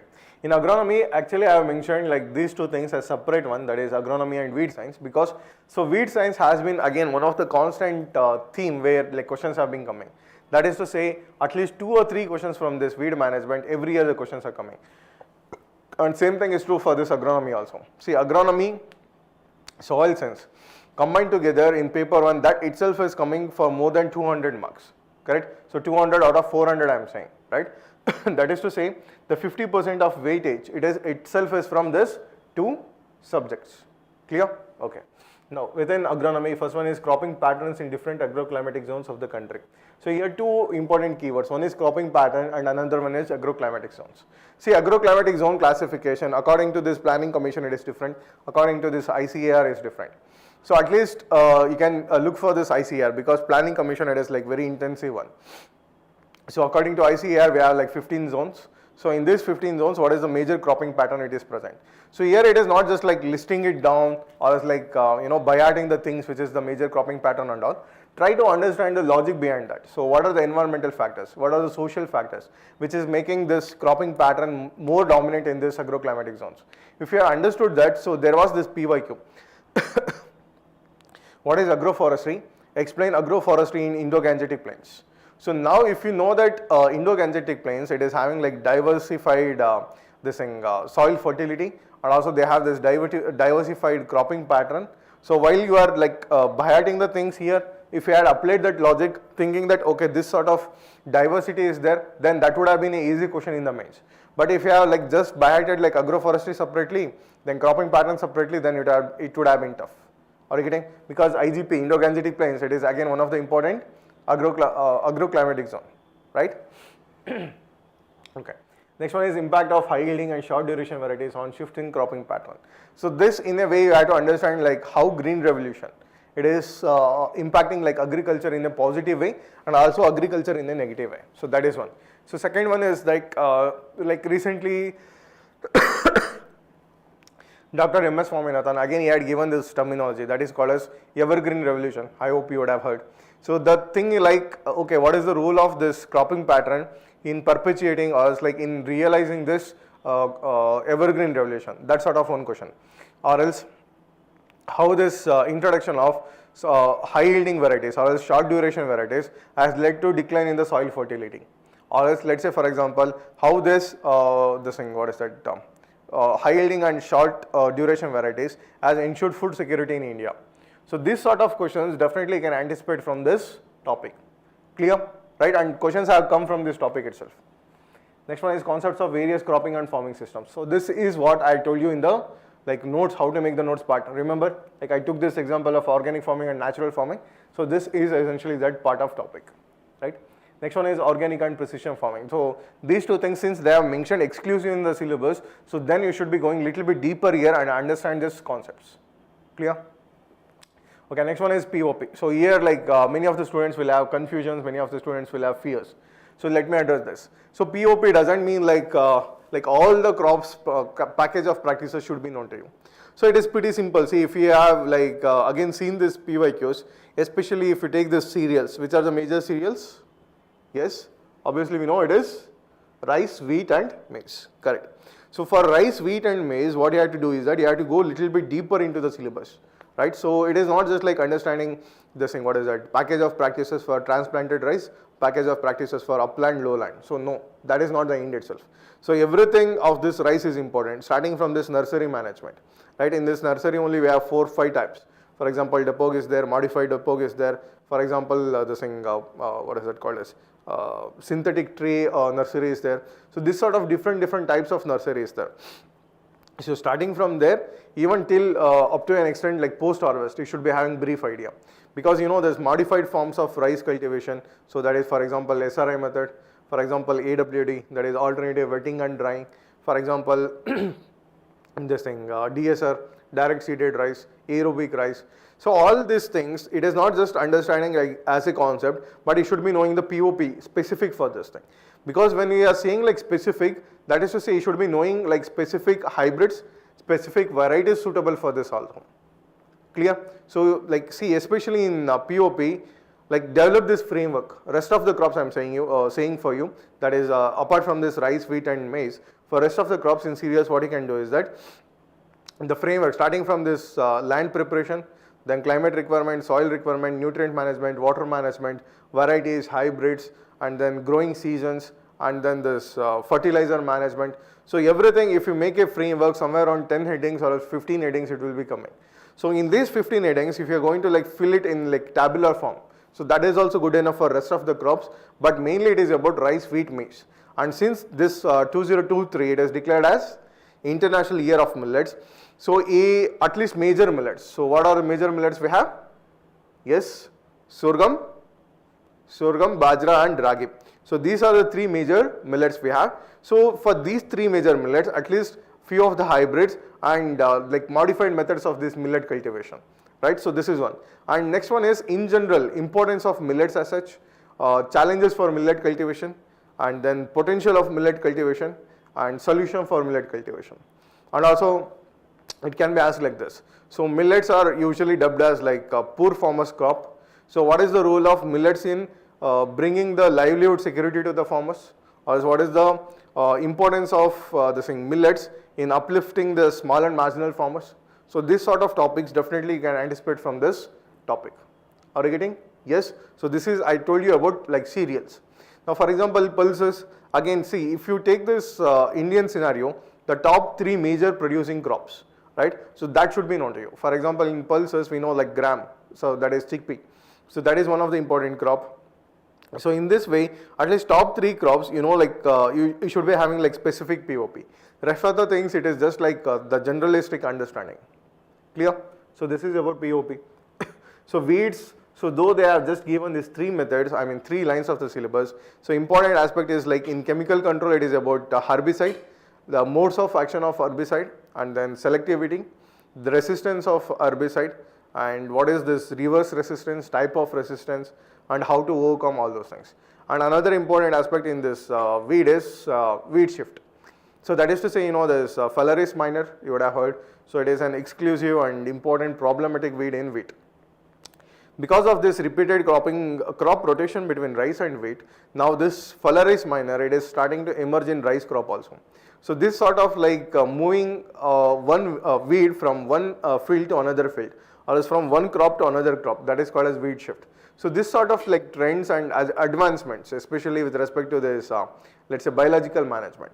Because with respect to biological management, there is constant upgradation of the things. Like could be with respect to chemicals, chemicals means biochemicals I am saying. So with respect to that, bioherbicides, then biological weed agents. So these aspects are very important here. Clear? And these have been the constant themes from where questions are coming. I hope this is clear for everyone. Right. Okay. So we'll do one thing, since like time is of essence here. So I'll be first explaining you this paper to genetics and breeding, and then if time is there, then I'll be moving for other topics, correct? Because like utilization of time in a right way is better. Clear? Okay.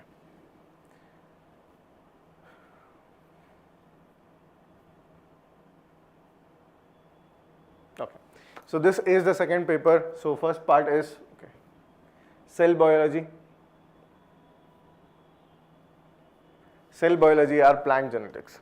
See, let's say for example, even before reading this syllabus as such, if I if I want to test you about like your knowledge of genetics, what is the fundamental thing I should be asking for you?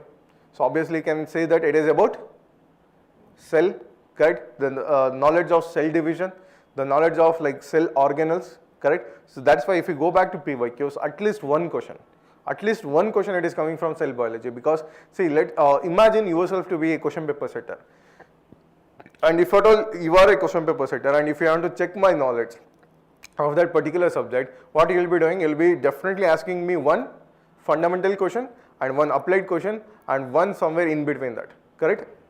So that is the trend, like how this cell biology has been asked in this examination. So definitely one question on like cell organelle, or it's like cell division. So that is for sure one question will be there. So if you can see here, cell structure, function and cell cycle. So that is one of the most repeated topic. So every year, so do make sure that this cell structure, function, that topic would be clear for you. Clear?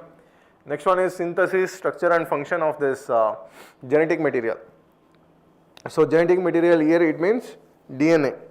See, of course, even it could be RNA, but essentially we are speaking of DNA here, right? At least brief idea about RNA is good enough, but mostly it is about DNA.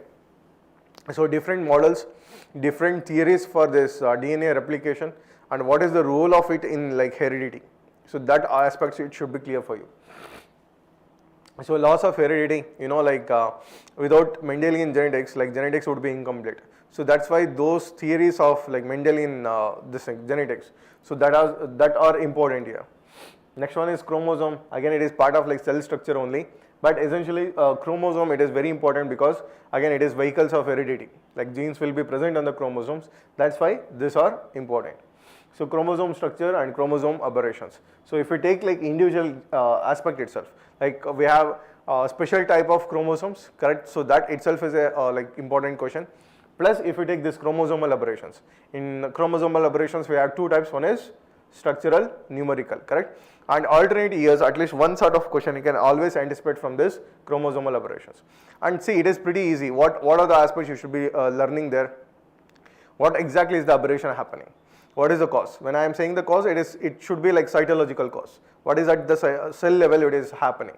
See, for example, mainly it is because of this non-disjunction of the chromosomes. That is to say, the cell cycle.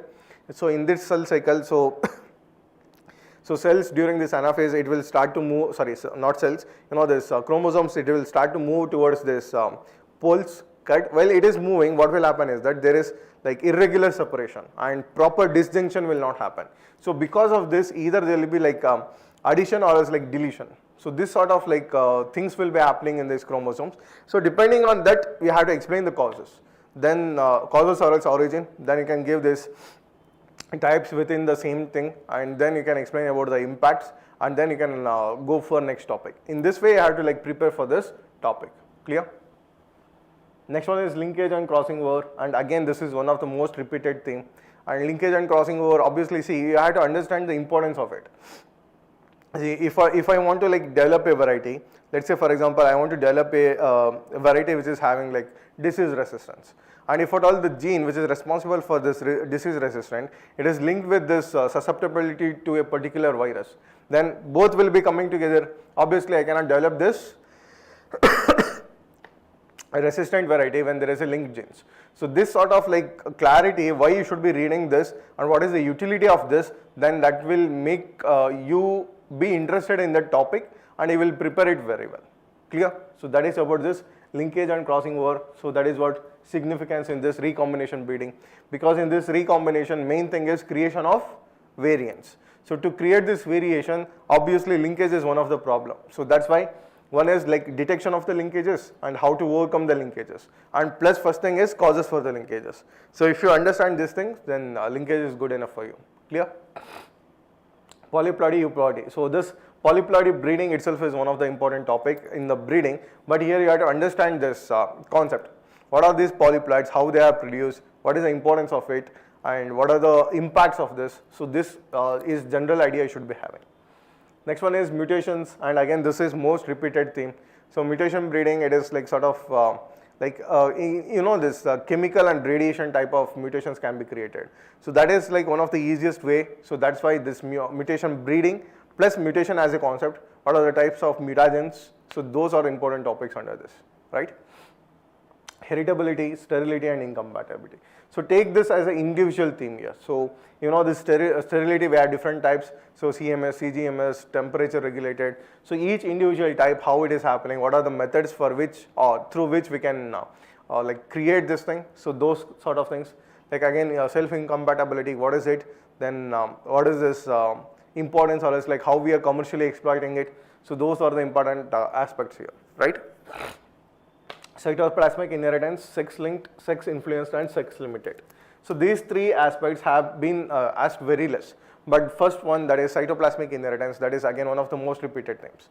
See, like all these things I am saying in a flow because I told you many a times, the amount of time you spend with this PYQs, that is directly proportional to the confidence you are going to get in your optional, right? Not just in optional as such. If you take like GS, if you take prelims or else mains, anything. So the amount of time you are going to spend with this PYQs, that is directly proportional to your confidence in the subject. So do like take this seriously, because I've been telling this like ever since, but our students are not taking it seriously. But essentially if you take this seriously, then you will understand that essentially it is easy, and it is easy to clear this examination. Clear? So somewhere you would have already considered yourself that this examination might not be for you. You will be trying your luck, you will be putting your effort. So that sort of like consideration, it will be washed away if you are really thorough with the PYQs. Clear? Okay. So this is about cell biology or else genetics. Okay. Now this is about plant breeding, right? In this plant breeding, first one is history of this plant breeding. So essentially very less questions have come from this history of plant breeding as such.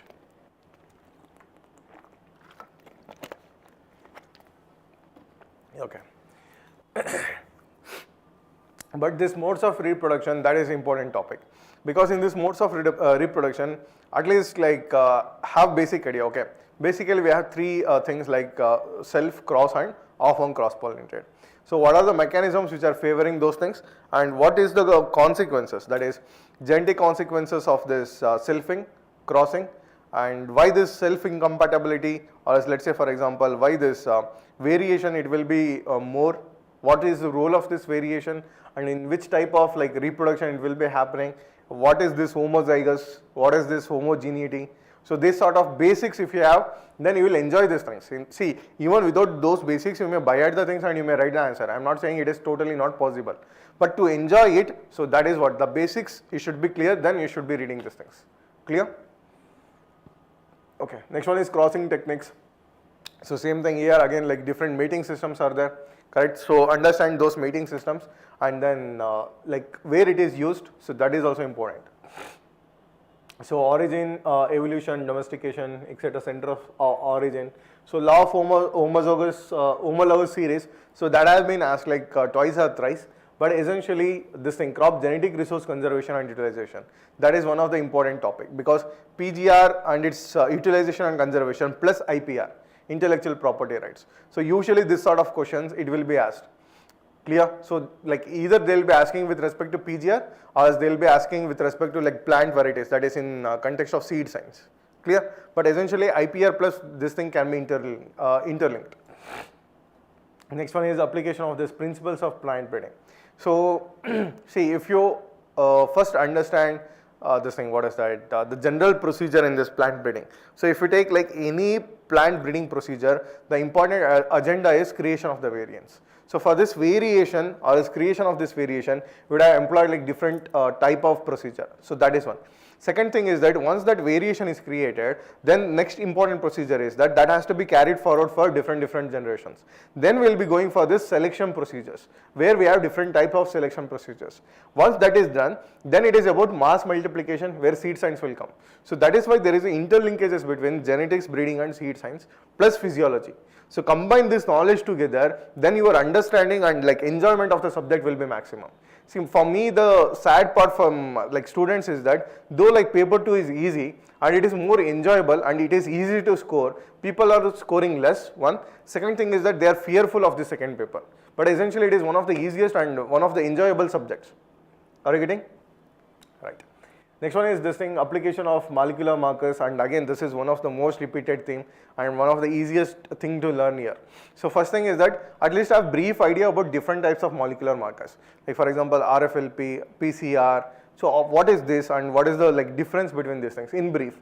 But overall what is the procedure we are adopting in this molecular breeding, correct? And molecular assisted breeding, that is MAS. So what is this molecular assisted selection?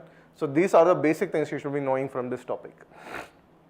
Next, we have different types of selection procedures. As I told you, first variation will be created, then for selection, we have these methods. Like pure line is there, like pedigree, mass, so all these things will be coming. Next one is heterosis and its exploitation. So again, like the differences like between heterosis, heterobeltosis, so this should be known to you, right? And its exploitation, that is how it is being commercially utilized in this agriculture or plant breeding. So these are the basic concepts you should be knowing here. So somatic hybridization. So essentially, so what is the procedure for this and in which type of crops it is being exploited? 1 or 2 examples and limitations, correct? So usually what students will do is that they will write that it can be exploited for developing this let's say new type of crop, etc. But without giving examples, these sort of advantages and limitations doesn't make sense. That's why when you are writing these advantages and limitations, make it a point that you are going to give at least examples. Clear? Breeding for disease and pest resistance, and in this only they had asked this what is it, gene pyramiding and those concepts. Clear? So essentially we have like different types of breeding procedures for like resistance breeding.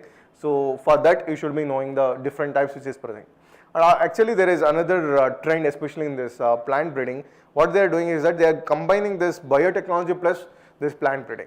See, for example, if you take this GM crops, GM technology, so though it is not like, it is just mentioned in a single line here, they are going to combine this knowledge of biotech plus this breeding. So make sure that like at least few part of this biotechnology, it is going to be combined in your plant breeding also. Clear? Yeah, role of genetic engineering, biotechnology. Though it is just mentioned in like 2 lines, the questions are coming. So that's why give a little bit emphasis for this biotechnology also. Clear? Right. So these 2 are like very important topics in this what is that paper 2. Now what I will be doing is that see this syllabus we can cover it some other time, just this role of syllabus understanding what is important, what is not important from this examination point of view. But essentially now what I will be doing is,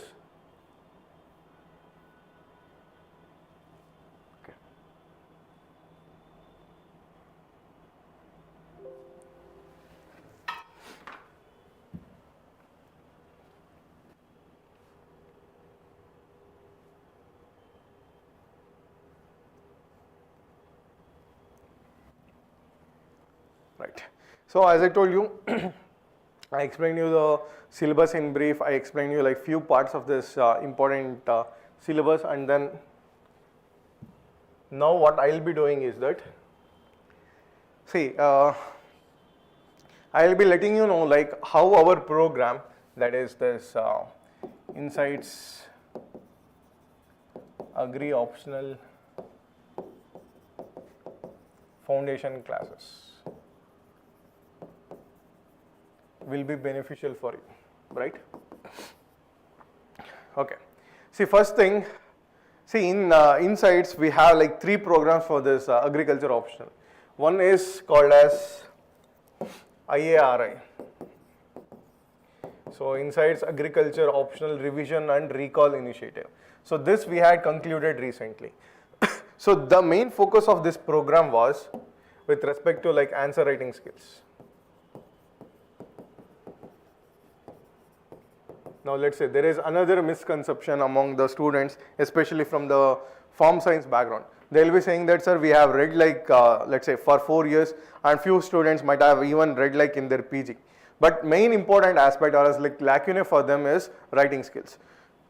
Because you may have the content, but if you are not putting that in the right context, definitely you will be getting less marks, correct? So like to help those candidates, and also in general for any agriculture aspirant, so I had launched this program. So like answer writing initiative, here what I had done is that we had discussed more than 200 PYQs, plus we had this topper session in this, right? So combining all these things, I would have like dictated few of the notes. For example, let's say certain topics are there for which there is no one point source or else there is no aggregated content as such.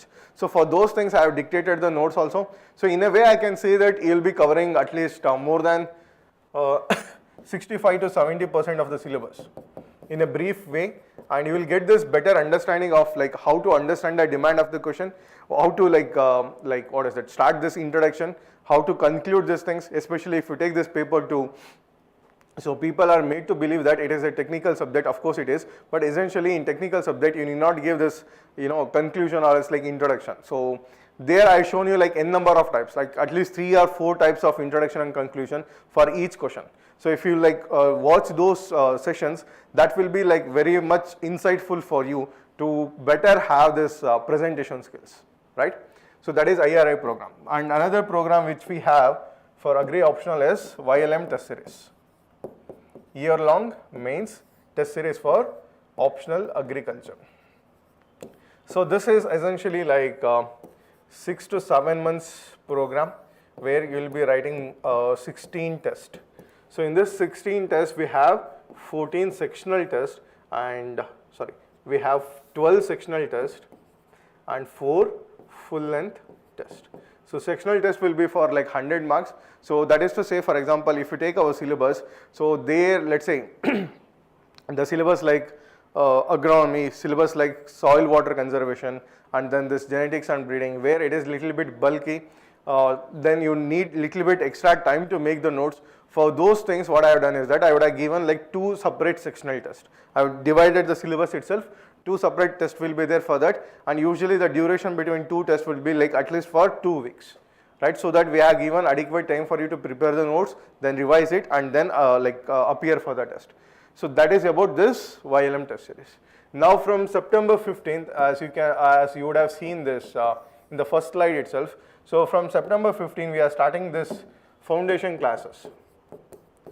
So foundation classes, it is like I can say 1 point destination for our optional preparation. Why? Because see, what are the main things we need for like optional preparation? One is writing practice, answer writing practice. Second one is content or else notes. Third one is conceptual clarity. So all these things will be covered in this foundational class itself. That is to say, these two programs which are there, IRI and YLM, it will be free of cost in this foundation class itself. So what I suggest is that, see, if you can subscribe to this foundation classes before this 12th September, so you will be getting this 5% discount. Apart from that discount, what I want you to get advantage is that before you actually attend my classes, if you can go through this IRI classes at least. So it is, I think, somewhere around 20 or 22 classes would be there. If you can go through that, then you will have better clarity about like the syllabus, what should be your approach, etc. That sort of clarity will be there. And with that, if you come and sit in my classes, you will enjoy much more. Are you getting? So that enjoyment is what I will be looking for from my students, rather than just like a transactional business. So you should be enjoying that optional, and then that should be reflecting on your face. So so if you can subscribe earlier, you can complete this IRI and you can attend my classes, right?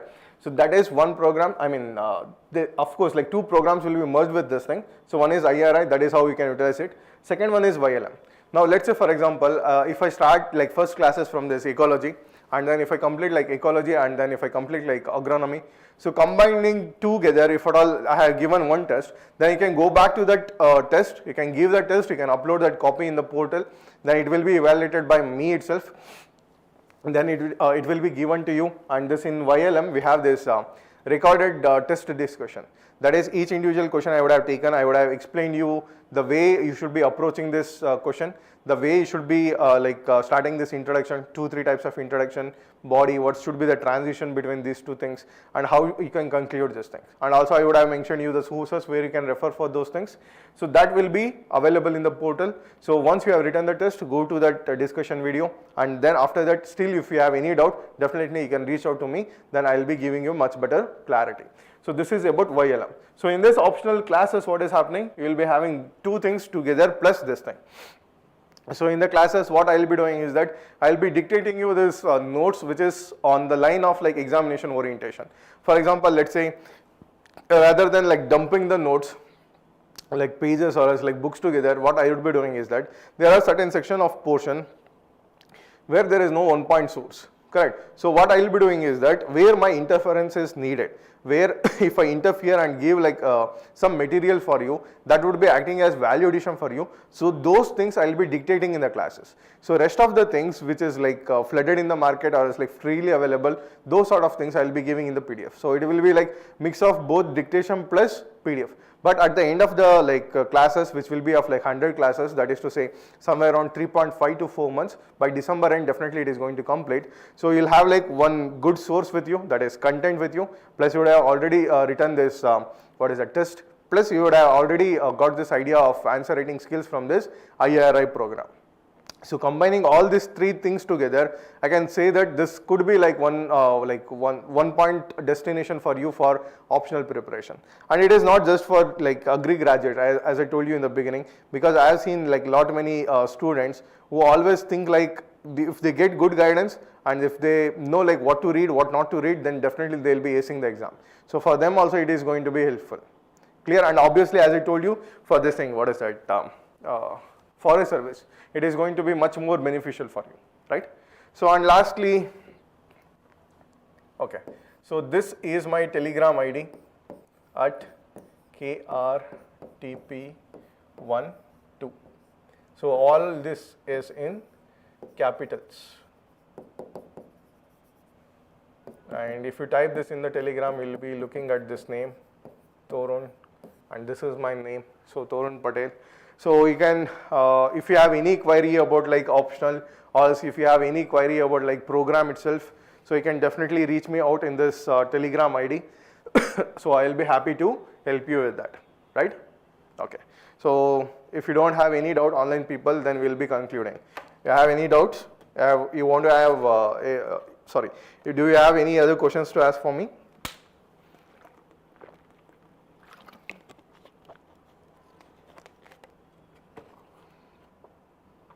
Okay. If not, then thank you all. So, okay, in tomorrow's session, what will be done? So, in tomorrow's session, we'll be taking answer writing skills. So I'll be telling you like the challenges usually student faces while writing the answers, how to like derive this introduction conclusion, plus I'll be taking approximately more than 25 questions, so somewhere around 30. So I'll be discussing you like intro, conclusion, and then transition. So all these aspects will be discussed in the next class, right? Okay. Thank you all.